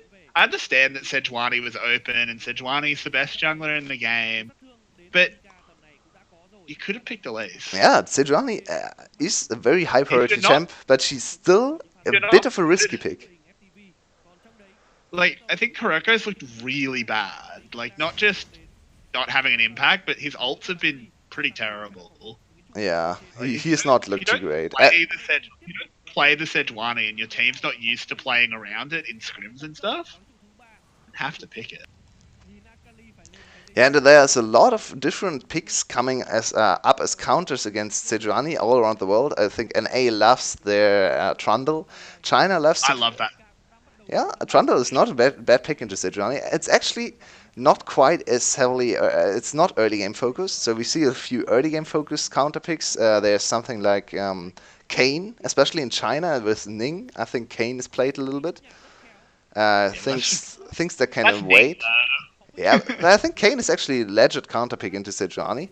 He can oh yeah. outscale with this Rast form. I think Rast is one of the strongest late game champs in the game, and he gets free early game against Sejuani. Oh no, don't get me wrong. Like, I do think Kane is a good pick into Sejuani, but Ning loves Kane. Yeah, that's true. Ning will pick Kane if there's even the slightest reason. There was one other pick that's slipping my mind right now. I think things like Nidalee and Graves are not bad into the Seju. Wow, Kuroko gets wrecked. Oh, I think. Yeah, but decent counter engage there from Victory to dissuade the chase. Rise ult was used. Yeah, I'm not Rika Rise. actually Oh, Baron. sure where. Let's count. 1, Yep. 2, 3, 4. About That's 8 seconds. Yeah, 9 seconds it was. So Baron did not have fun. His dragon friends betrayed him once again. So this time Baron Yeah. goes down even quicker. They'll have a good long chat in the afterlife, but I don't think the Rift is got too much life left on it in this game. We should see Loki just absolutely flexing their muscles here and pushing in for at least another in here. Yeah, no reason to delay for any longer for Loki. They can just brute force this ending now. Go through mid lane. Bot lane inhibitor is still down. You see the super minion wave approaching there, and the bot lane will need another 30 seconds to hit the base. So if Loki is actually able to, yeah, they will absolutely kill this turret before the bot lane wave even approaches. So now the inhibitor is absolutely free. No way for FTV to defend this. Top lane is a little bit away. They will go for the full 3 inhibitor clear. Yeah, I think that's fine. smart. That's fine. Yeah. Yeah, just play it super safe. There's no reason to take like a 60-40 trying to go for the Nexus yet. Just take the guaranteed play. Just look like they might back off. Celebrity, I should say. Wait, what did Celebrity do there? He wanted to speed up the minions, because the Baron buff actually gives speed over to the minions. But they had a wave there, so... Yeah. I also really don't like Artifact's TP. Never TP... Why? Yeah, you should always TP on the minion that's tanking the Baron. The turret, It's I should true. say. As That's Rika true. I think just that's blows like up. one of those. I think that's one of those things that it's true that you should always do that, but Yeah, it so does far not ahead, matter. It you're does not You're matter. not even thinking about that minutiae. So they will pick the bot lane inhibitor did respawn, but they will get the clean 3, and B goes down once again, bit too far forward. Victory, Oh no, doing his it's best. Victory's turn. Yep, he's doing his best. Does manage to dodge that Nico ult with his own ult, and we're going to a game 3. Yeah, I'll be less than 30 minutes for the second game. Nice Nidalee execution.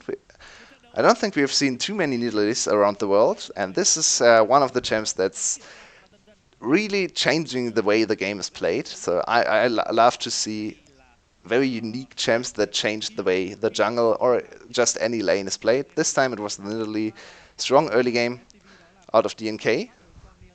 So I was apparently there yeah have been two Nidalee bans yeah that's in true. pro play. That's a surprise to me. I would have thought this was her first showing. Who's banning Nidalee? I think VCS. No, I think we saw a few Nidalee bans last week. We probably did, yeah. One or two, yeah, maybe it's another region as well, but I think Nidalee was banned at least once. They are very strong Nidalee players on this server. True. Especially, yeah, Son actually had Nidalee as his most played last season, so yeah, it's not too unusual to see a little bit of Nidalee in the VCS. And this Yeah. Nidalee popped off, but I have to say I'm not too happy with her pathing. It worked out in the end, and they got a lot of early advantages, but she could have passed way better in this game. There were some questionable, you could say, decisions taken by DNK. I agree. I still think he had a pretty fantastic.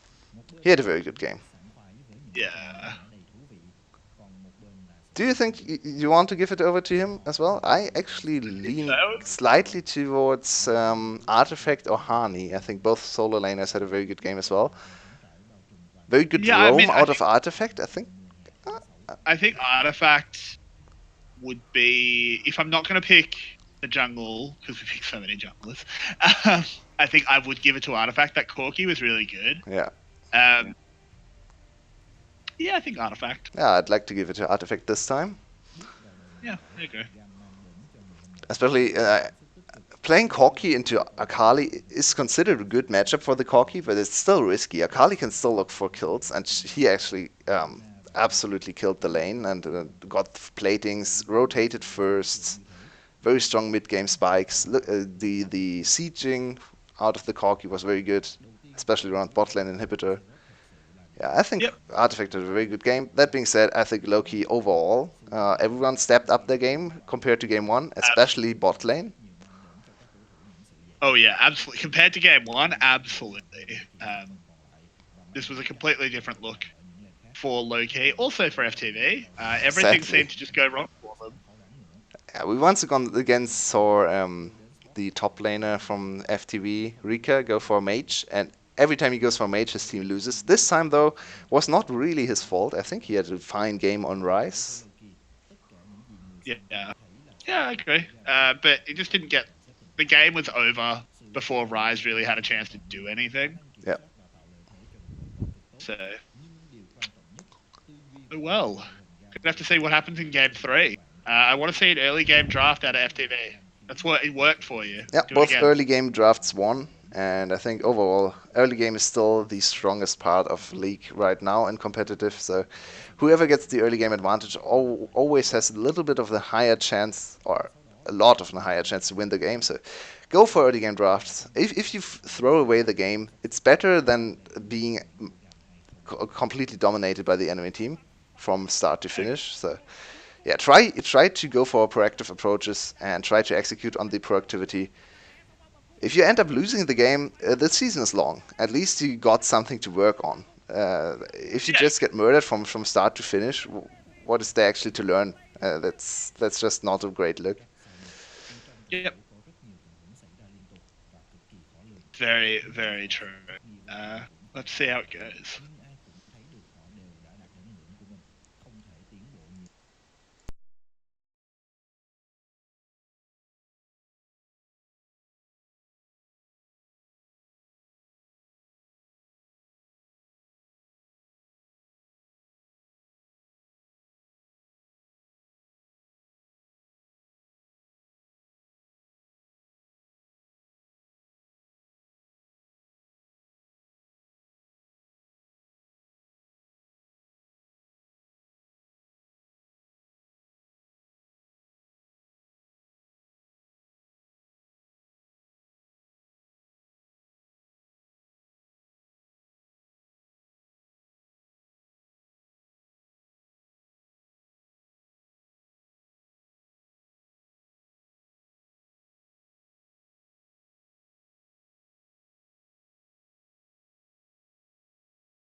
Welcome Games. back, everyone.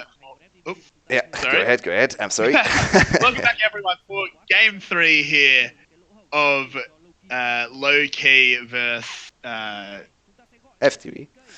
FTV. My God, I can't believe I just mental blanked who was playing. FTV, of course. DNK picking up the MVP Fair for enough. last game. Fair enough. Yeah, fair enough. I mean, interesting that I don't think he had the most kills and he still got the official Yeah, MVP. that's surprising. I think it's a little bit of the But he pick did. as well. It's in Italy, so you Yeah, want to give it to the Italy if she wins, which is kind of fair because Italy has to do a lot to win the game. it's true.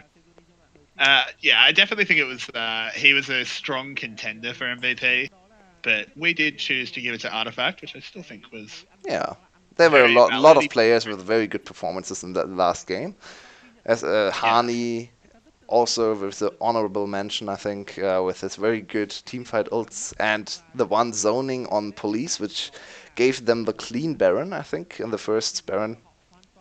yeah, Can Loki absolutely. go 2-1? Yeah, that's the question. We saw very different games, and usually you'll favor the team that won the second game, I think, just because of the mental edge.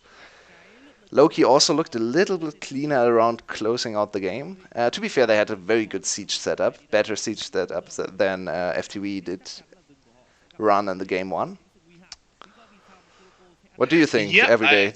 Does this Loki close out the game here? Does FTV once I again think win game one and lose the series? I think as we said, I think you always favor the team that wins game 2. I also think that despite their faltering in game 1, overall Loki is shown to be the better team Yep. here. They were the clear favorites coming in, but if FTV resets and goes, whoa, whoa, whoa, whoa, why did we deviate? Let's just pick an early game comp again. They pick Illusion again. They pick something that Rika can just not die on in the top lane. But he didn't play badly on Riot. No. He didn't do much, but he didn't have a chance. I But think just the put him on biggest. something safe and pick Elise. Yeah, and pick a very good ranged support. I think is a key as well. The biggest difference in performances was for me was the bot lane there for FTV, especially B. B got caught so much on the Alistar. Please go for a very strong lane on the bot lane. I think playing around bot lane is the avenue to victory for FTV right now. They showed they are capable of taking off games from one of the top teams here in Loki in the first game, playing through bot lane. Why Yeah. not go for that strategy again? I would like to see Korko on the ganking jungler, as you alluded to, and then B with a very strong lane dominant ranged support. I mean, like we've seen Yumi get through the draft both games. Yeah. Yumi very Ooh, low priority. Elise banned out there. I think that's smart from Yeah, I Loki, like this realizing approach from Loki. Full jungle attention there. Yeah, I mean, they ban Gragas every game, but the Elise is a new ban. I still think there are other early game junglers that you can still pick. Like Jarvan exists. I don't know if the VCS No, maybe I don't. Jarvan in Vietnamese is like super low down on the champion list. I Maybe. don't know. Maybe they forget about him, but he is still in the game, guys. Yeah, and Skarner also exists if you want to play something. Yeah. Oh, Skarner is actually not bad into Sejuani. I forgot about that pick. I think Skarner is pickable against her as well. Sejuani this time banned from FTB. I think a very smart move because I would have expected Loki to not first pick her and kind of bait FTV into picking her again, so DNK can have another Nidalee performance. We'll get to Yep. see two different junglers this game, Elise and Sejuani banned out. Yeah, Kuro will have to play a third jungler for the series, but Jace is open. This is the first game he's actually been open. Not Looks prioritized by like Loki. no. Picking up, I think Irelia is probably going to be a better pick up than Jace. Yeah, I would tend to Uh, agree there. I hope this is going mid. The Jace I is. don't want to see. Yeah, I don't want to see Rico Jace. Yeah, I have to agree. I think Rika's Jace is not. He's actually not that bad in lane, but he tends to die in the mid game a lot. So I would. Oh, it's very color. I like The colors are very nicely put together. They don't have to yeah, reside. I like. really. And Yep. Nico Irelia on the side of Loki. That's one of the benefits of first picking Irelia as well. You'll get to follow up with Nico because the enemy team doesn't want to pick Nico into Irelia. So two very strong solo laners. Once again, Hani will probably go with the Nico once again. It's one of his favorite champs so far. Yep, and he played it well last game. Absolutely. I don't see why he wouldn't. Junglers. Question here, do we see a jungler picked up? Because the jungler pool's already getting pretty tight. If you pick a jungler... No, they pick the Nord. Oh no, the Nord is such a bad pick. Oh no. Oh, Lux is open. Yeah, Lux is really the answer to this I don't- draft, I think. Yeah, I don't think you pick Yuumi now, because I think Nord's really good in Yuumi. Yeah, Lux is much better into Nord than compared to the Yuumi. Yuumi, you can play Yuumi into Nord. It's not like it's a horrible lane to play. No, that's true. Rek'Sai picked up. I actually quite like that pick. Yeah, first jungle priority now for FTV. Very AD focused though so far. That's true. It lets them ban junglers here. Like, I think you could almost afford to ban the Nidalee now, just in case. Ban the Kite. Oh. Yeah, we said before, a celebrity wants to play one champ until he loses on the champ. So he got on the one game winning streak for Kaiser, and after we realized that this is probably the most important ban. Spoiler, it is not, but yeah, they believe it's important. Siva's open. Yeah, we have to see a celebrity on a third champ in this season. Zaya picked away and Kaiser banned, so maybe we will get to see a Sivir out of celebrity. Sivir not highly prioritized in Vietnam. Two ADC bans. I'm so confused. I disagree so heavily with trying to pinch the AD pool here and leaving an S tier ADC up. Yeah, it's really confusing. Also banning Thresh over Lux here, low key as well. I mean, we Oh my god! Please! Oh god! Get me out of this region! What is this? No, Rakan is not the answer. Oh man, no, Rakan is not the answer in this. Rakan is not as bad as it was in the first game. I would like to announce my retirement from casting immediately. I'm going to bed. This is... I cannot believe... I loved FTV's first half of this draft. I was in. What are you doing in this second half? You did not pinch the AD pool at all. Ezreal, Caitlyn, Siva, all still open. Banning ADs was pointless. Yeah, and especially these ADs. Rakan. The funniest thing about the AD bans is it actually forces celebrity on a better AD champ in the meta. Yeah. Like, we're gonna ban the tier 3 ADs. Just make sure we're playing a tier 1 yeah. So now and the Nidalee gets picked up again. Now B has to lane Rakan into Nautilus and Ezreal. Yeah, have fun. That's not great. And Rakan actually is not too bad into Nautilus if he gets the priority in lane, but he can die as well very quickly to the Nautilus, especially with ganks. As well. Yeah, that's pretty spooky. It does look like it will be a mid lane Jace at least, so some of our suffering is abated. Don't see the Rika Jace. We do see Rika Rumble though. He can die to ganks very easily.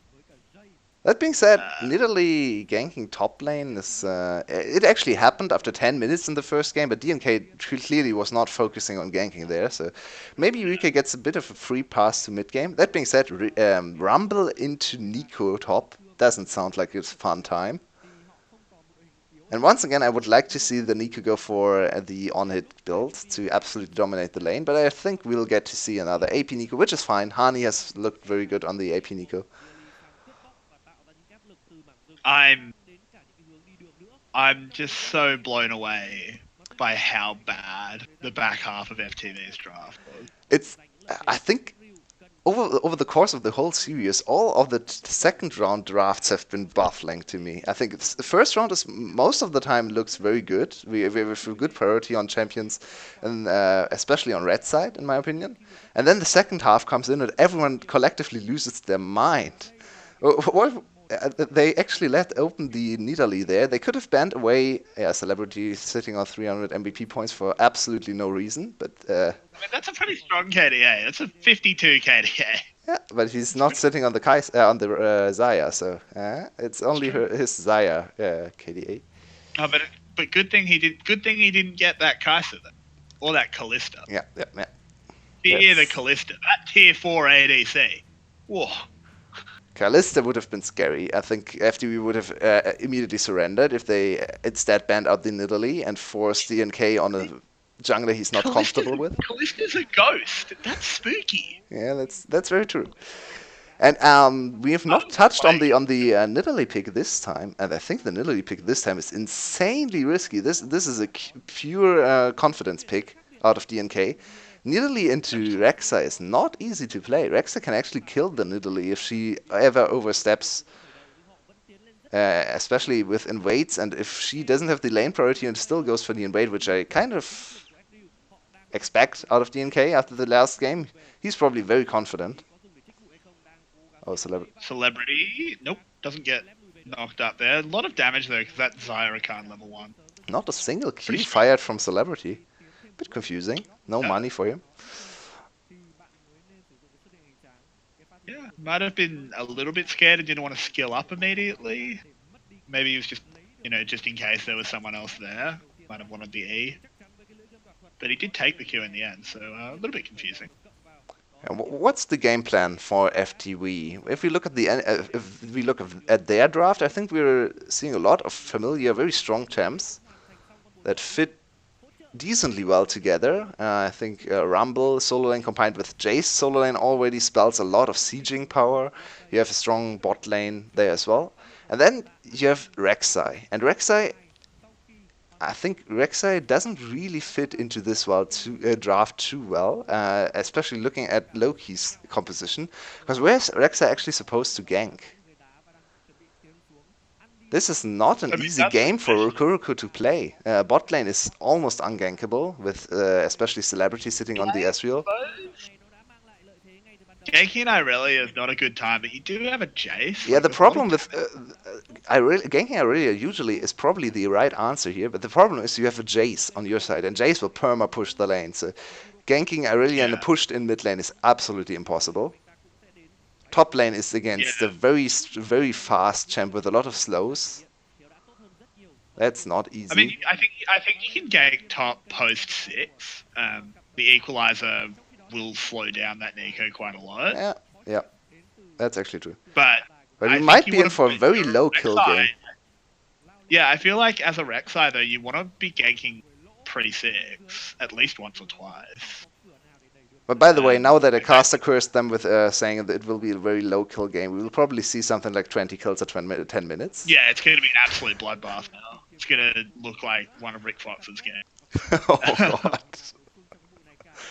I love that Rick Fox is just off topic, but he's such a good sport about being terrible at League.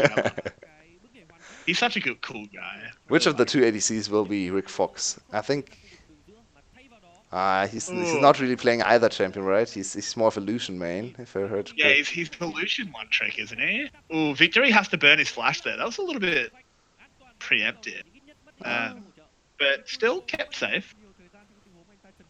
Yeah, very good presence already felt by DNK, and he's already one level up on his on the other jungler. Kuroko will probably equalize the level lead now with picking up the Gromp. Bot lane is perma pushed in FTV's favor, a little bit like your game 1. Top lane is probably pushing in favor of Hani, so yeah, I really don't see too many ganking opportunities for Kuroko. DNK now can come back to the mid lane, especially if Artifact is able to land a good stun there. They could look for a first blood on the Jace. Absolutely. And I mean, I don't think there's too many things that you can gank other than this Jace that has burned his flash for DNK either. But I think Nidalee's a little bit happier just to really power farm than a Rek'Sai is. I think Rek'Sai needs the ganks a lot more. Nidalee can get that mid-game lead just from the kind of ridiculous... What? Out of nowhere, killing the bot lane. That's just in the 2v2. Yeah, I need to see a replay because that should never ever happen. yeah, Rakan obviously the perfect champ into Ezreal. Yeah, you can. Oh, Artifact turns that. Victory just so overconfident. Saw that he had the ignite against a TP, but he loses anyway. Yeah, just as as expected, a lot And of. Venus gets bound up here. Has to use his flash. A lot of damage as well. Sorry to talk over you. My No, no God. problem, no problem. Yeah, just as expected, a lot of kills in the early game happening there. Yeah, low kill game as predicted, all according to plan. Oh, the NK now with very good positioning there to gank Rika. Rika flash has his flash available. Hani not Rika, level you're in 6. Oh, DNK shows. Rika's so much trouble. Like, where do you flash? Oh, very good flash. Oh, but he gets bound up anyway. Yeah. Oh, look at the damage out of the Rumble. And Venus is gonna die on the other side of the map. This is a mess. This is a mess. Yeah, absolutely. Oh no, the TP is coming in. God, what is going on? 5 kills. We are sitting at 5. We still need 5. I think you must be a little bit ahead of me because I didn't see those TPs. Oh my god. Oh god. Oh, the police. Oh my word. Oh, police. Oh no. B as well. What is happening? Wow, FTV, you have 3 kills full life in a champs. minute. Please fight. Please, FTV, what are you doing? Go. Win this. That's a really good equalizer as well. Artifact should be absolutely scuppered here. Gets knocked Nope, up. Rika has silenced himself. Rika has silenced himself and couldn't do anything there. So, Loki with a big advantage after the fight. Is this a turn? Oh. Yeah. Oh, he needed to throw that through minions. Doesn't quite get it. So we had What is 7 going kills. Welcome to Vietnam. This is ridiculous. Such a fun read. Yeah, Ezreal is sitting at 0-2 with flash available in the bot lane. I'm not sure if how this is possible on an Ezreal, but somehow He did the he's double managed to Saved the guide. next game. A celebrity, obviously MVP leader of the region, showing once again why he's the best player in Vietnam. Yeah, he's the best player in Vietnam. That's how the MVPs work, right? I need to see a replay. I mean, I don't know if they'll have a replay because it's so far back now, but there was just not a break in the action of the first kill. How did he die in the 2v2? Yeah, that's really confusing there. It's Ezreal with flash available against Rakan, who's not even level 6. Like, it's okay, impossible to die. I think police probably stunned him. Yeah. I think it has to be he ignored feathers, got stunned there, and then B followed up with his knock up. He did not get away, and that was the kill. I can't imagine anything else happening there. Ezreal should never die to Rakan engage. Absolutely not. Is this going to be... No, this is the full fight. So, police, what are you actually doing there? He's getting some CS. Kuroko and Victory, why are you running away? Hello? Why are you running? Hello? Your bot lane is fighting, so not the greatest communication there for FTV. Yeah, 4v2, but 2 decided not to come in. Yeah. And then they decided to turn anyway, and in the end lost the fight. That's just... Man. Absolutely. What a mess. Yeah, FTV is falling apart. Well, I mean, I kind of want to say that I was a little bit of a prophet here. I did say this might look like one of Rick Fox's games. This is straight out Iron. Very true. By the way, what do you think about the Ezreal skin? This is a very cool Ezreal skin, in my opinion. Okay, I'm biased because I hate anime. Okay. Publicly, I despise anime. Oh, that's very sad to hear. Not because of anime itself, but because of anime fans. Oh, okay. That's a fair opinion, I guess. Yeah. Like, don't get me wrong. I've watched some anime, like Full Metal Alchemist Brotherhood. I've watched like 4 times because it's so good. I haven't watched much other anime, but anime fans make me want to gouge my eyes out. So... This is an anime skin? Why is this an anime skin? Is it the whole skin line based off like high school anime? Yeah. Okay. Maybe. Battle Academia. Oh yeah, right. It's called Battle Academia, and there's. The animations are very cool. The animations are cool. I'll give you that. Yeah. I mean, when I play Ezreal, which isn't that often, I still use my TPA skin because the foam fingers. Oh yeah, that's very cool. So I love TPA Mundo. Clonking away with the World Cup thingy there. Trophy. Oh man, that's so great. Bonk. The esports skins are really good, just overall. First I plating really over to FTV, so at least FTV somehow. Spotlane is still winning, even though Police had very questionable pathing there. Venus once again gets caught in the feathers, and we see why this was not um, really praised by us in the pick and ban for a low key spot lane. I still don't understand what these champs are supposed to do together. Yeah, it's definitely interesting. I think there were so many champions. Now Venus gets dove. He isn't dead yet. Kuriko gets killed on the backswing. Venus still isn't dead. He Big only Ezreal. just Oh! Victory dies. That Ezreal ult There's was Artifact. huge. He There's got them so Artifact. low. This is 2 more kills as well. Oh no, FTV is throwing everything Oh away. no. FTV, what is you doing? Aurelia ult hits, but do they dive? I think Yes, they the answer do. is Artifact always is going yes. under. Artifact is gonna die Oh though. no, oh no, At this least is... Yep. Dip, dip, dip, dip, dip, dip, dip. Once again. 12, Yep. 12 kills in 11 minutes. With a draft that was looking like 0 kills at 10 minutes, but that's definitely Yeah, not the case in this. Oh, I think we're in for a low kill game, I believe was the quote. yep, I'm sorry, my analysis is clearly lacking in this case once again. Not able to read the team compositions there. You should have been able to predict that this was going to happen. This is so poorly played. This dive is one of the worst dives I've ever seen. Look at Victory flashing. Oh man, flash. Great flash, Victory. Great flash.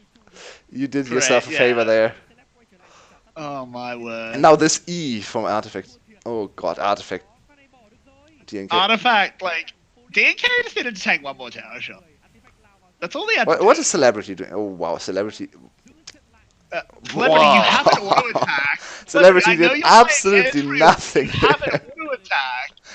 He thought it was a better option to W the turret than auto-attacking Police. Clearly not the case. Venus once. Oh god, there the TP's happening. Oh, why? They're just dead. FTV. FTV It's actually going to end up with FTV with a number advantage, except Police is already dead. Yeah, Venus is dead. Burning. Venus dies as well. It's a 1-for-1. AD carry for support. I'm so sorry for FTV spot lane. They have played such a great laning phase, but now everyone is visiting this very, very weird laning phase.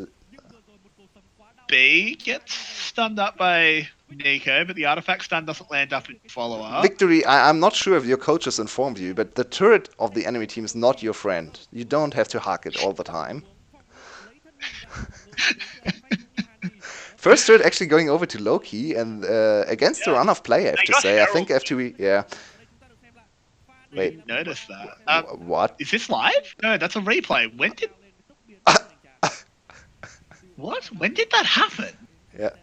MVP performance once again from Celebrity. I mean, we're finally seeing a decent Rakan performance. That's true. B's looked pretty good. Like, he's died twice, but he's got 5 assists. Yeah, his deaths were not his fault. Everyone was in his lane, so. Exactly. Oh, Victory. This Jace is looking a little shaky. Nicely done by Artifact. Flash, ult flash there. Very interesting how the interaction worked. Some of the ult got shortened by the flash or something like that. So the ult went off before the flash came in, but the ult then hit earlier. Interesting interaction between the two spells. It is interesting. I really a champ with a lot of weird mechanics like that. And way too many mechanics overall. Oh yeah. 2-0-2 once again on DNK. Second game in a row on the Nidalee and looking strong. This game, he has not been able to win his 1v1 matchup with Kuriko quite as heavily, even in CS, even in experience as well. But he has participated in a lot of the fights. I mean, can you say that? Like, normally you'd say 2-0-2 at 14 minutes. Yeah, that's a really good kill participation. Wait a minute, they have 9 kills. Yes, that's true, but no one else has that. Only Artifact has more kill participation. So That's true. the It, kills are it has happening been a all lot of. around. So that's probably the reason why the kill participation is this low. It's true. Especially Oh, victory. victory. Victory. More like Ooh, defeat. yeah, very much like Goes defeat. down. Kuriko can't find anything. He's actually just gonna get. He has to flash. Venus coming in. Ooh, misses the hook. What I like about this, Probably should have aimed for the police hook is in a indeed. bit of trouble here as well. But what I like about LK is that they realized they can punish Victory's lack of flash.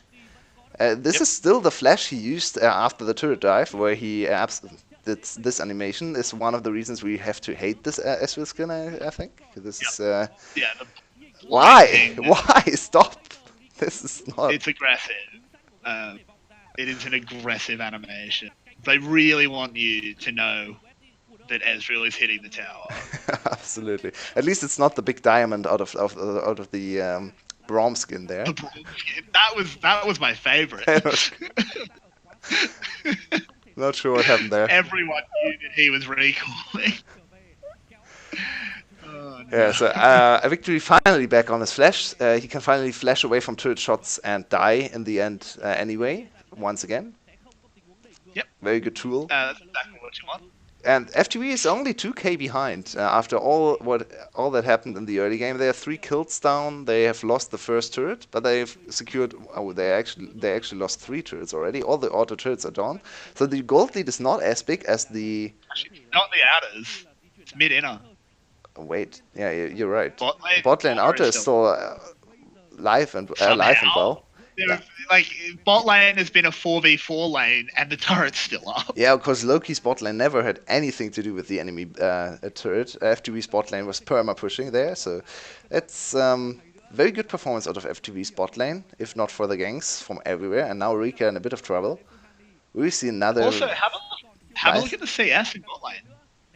Yeah, it's heavily in favor. Police and B absolutely dominated this matchup. So they are sitting on 4 deaths across the bot lane there, but they are still the much better performing bot lane in this game. Celebrity has not looked great on the Ezreal, so maybe the read on from FTV actually was right there with the bans, pinching the ADC pool. I cannot fathom that Celebrity. I can't fathom that Celebrity can't play Sivir. Yeah, that's really weird. I think Sivir should have been his go-to, especially because he's such a Xayah player and a very good Xayah player as well. Sivir's playstyle is not too different from Xayah. Not really. Speaking of Xayah, though, I like the build that Police is going for. Just Yes, going my for favorite build. S3 Infinity Edge. It's the way to go. I love it. On the other side, I mean, I think this is the right Ezreal build to go as well. I hope he goes Luden's third. Yeah.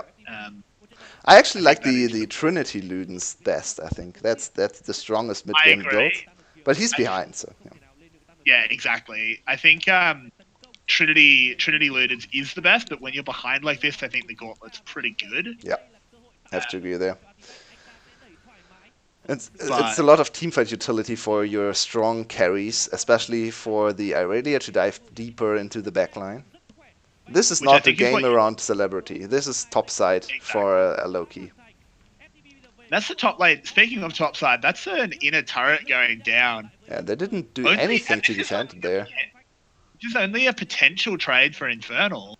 Because Rika's going top. He has TP. Well, he's going to go top, but he's decided not to now. Bad communication. Yeah, and FTV really has to fight this. They need to come get back into the game with the Rumble. Rumble is level 11, so it's the strongest point in the game for Rumble. If they're not winning this fight, they will not win the game, in my opinion. He's getting cut off by Artifact.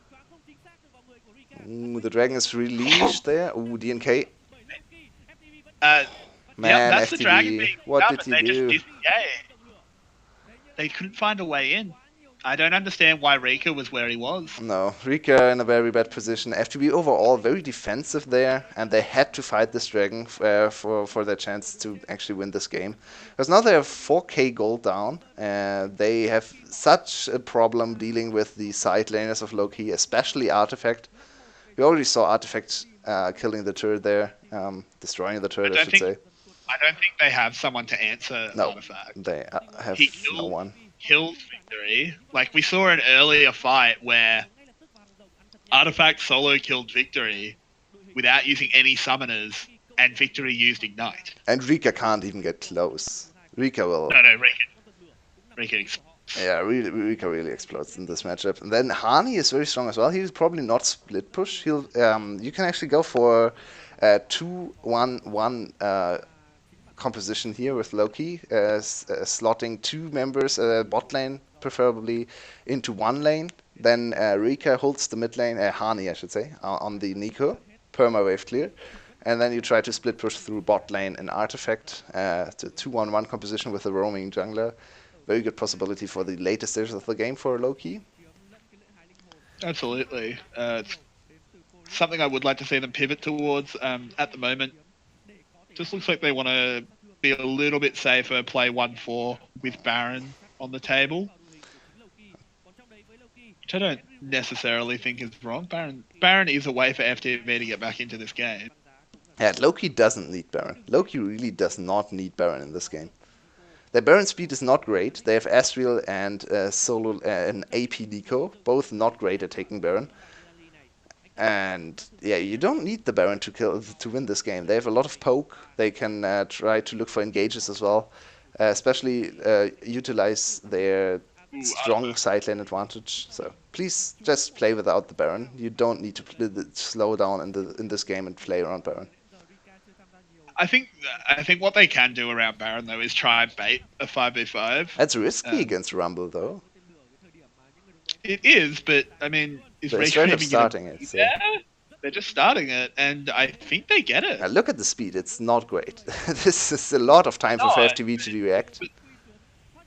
It's a lot of time, but it's still on half health. The TP only just starts. They do back off it though. Not the greatest positioning for the TP either. So now they get the TP out of Rika. Rika cannot side lane anymore. He has to group up to prevent the Baron from falling. In the end, still a good outcome for Loki. I don't think they have to play around Baron, but in the end it worked out for them. Yeah. And now flank. And I mean, top lane is heavily pushed in their favor. Would have liked to see Artifact commit to the top lane split push and try to chase off the other members with your 4.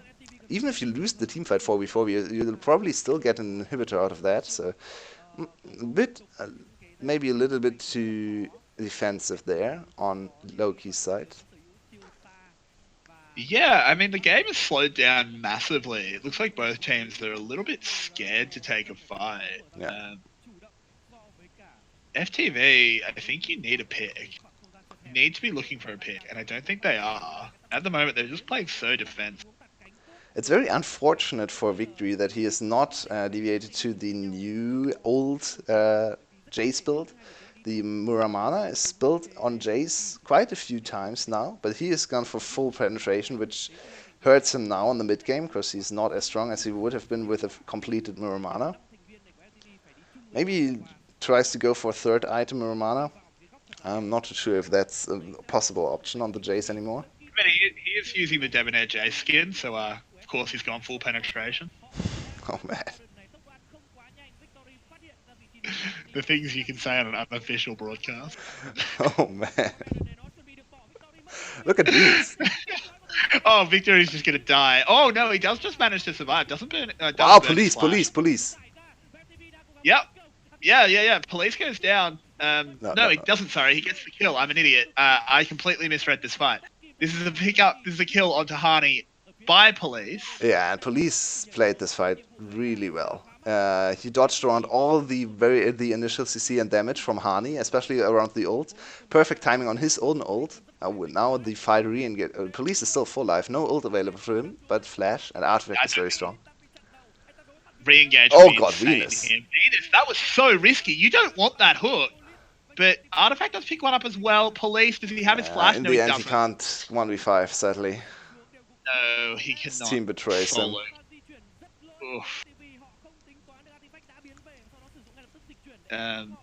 Yeah, this is looking a little bit iffy from both teams. Yeah. And Kurko is there. Kurko has flash and smite available. This is a possible steal. Yeah, I mean, it's not a real 50-50 because the Nidalee is a level higher, And she has but it's execute damage as well. that's also true. But it is pretty close to it. It's about He as close. should flash. He should not tunnel. If he tunnels, he doesn't get the seal. I mean, they're holding up damage as much as they can, but Man, why? Why? good by Irelia. Gurko, why? That was so bad.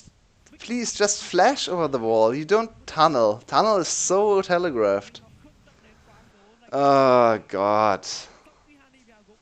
He I'm also sad. did use his flash. He didn't even save it. Yeah, He he flashed out. afterwards. But just flash in and try to go for the full steal. There's no Yeah. benefit of living there. You can try to tunnel out, but don't tunnel in. Tunnel.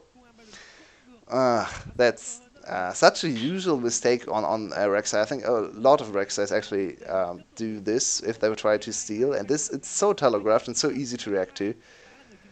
Flash is Yeah. so much faster.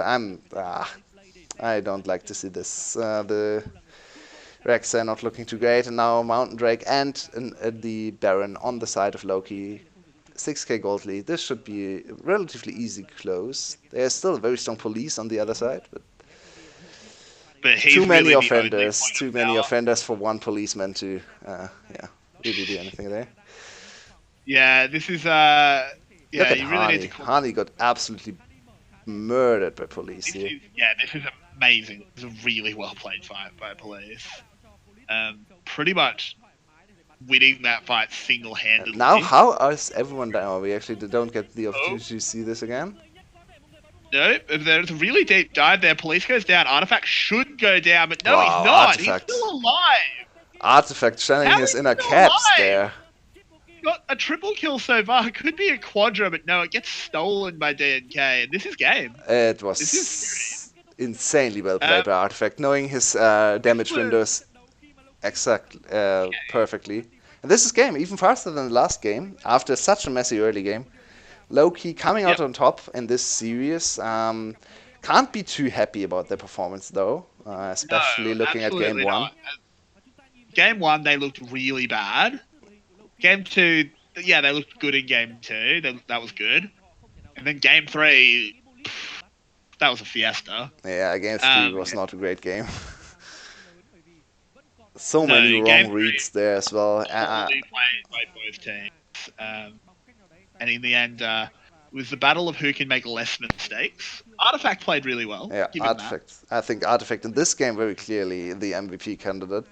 Oh, We God. gave it to him last game because he had a lot of intangible impact in the game, a lot of just providing lane pressure and a lot of siege damage. I think he had very high damage over all two champions last game as well. This game he was very obviously the MVP, especially in the last fight there with the side laning on his side as well. Yeah, absolutely. It also, like, I'm surprised how much that game slowed down with teams just not wanting to fight, and it was just mistake after mistake from Yeah. FTV. Police tried so hard. FTV is a very hard team to read, I think. Some games they look like a top team, some they have great coordination, they execute on their early game plan, like in game one. And then they just seem to be disconnected for a lot of time. Think about the bot lane fight. There were 5 players available against 2 or 3 on the other side. Yeah, really bad communication. I think Police and B died for no reason there, and then the other 3 players still on full life backed off, went back in, went back out, and kind of wasted a lot of time and damage opportunity. Really sad to see. Yeah, but, I mean, there was also that play around the second Infernal Drake, where Rumble was level 11. Oh no! Please don't He remind. walks out of base, gets to the like almost to the. He had first TP tower available. play. Could have But TP'd. like he very clearly should have been at the dragon fight, and you can see when his team goes, Rika, where are you? And he Yeah. starts walking. He nearly gets there, but if he had just walked straight there, he would have been there in plenty of time. It's even worse. He lost the turret in the top lane. did not TP to his team, which could have forced the dragon and the reactionary TP out of Artifact. Did not do that, backed off. Was second to the Baron Dragon anyway, because Artifact had the shorter path and did not TP to his team. Then his team backed off, so they lost the dragon, which was the big opportunity to get back into the game. That's really just bad communication all around. Yeah, it's really bad communication. I mean, I think it's also bad macro instinct from Rika to not be going to the Dragon Pit immediately. Very true. Like, I don't necessarily think you should have to be told, but you should also have your shot caller telling. Like, I don't know who's calling the shots for FTV, hopefully not Rika. You would hope, yeah. I mean, you'd hope it's not Rika because he was playing a little bit brain dead. But it's just pretty unforgivable. Like, I don't know, maybe their mental was just gone and they didn't have voices talking. Like, sometimes, you know, your Discord gets a bit quiet because people are off. Yeah. But it's not really good enough at a professional level of a video game. I think we have to say the bot lane performed much better than last week. The bot lane from FTV actually won the lane 2 times, especially in game 1 and 3.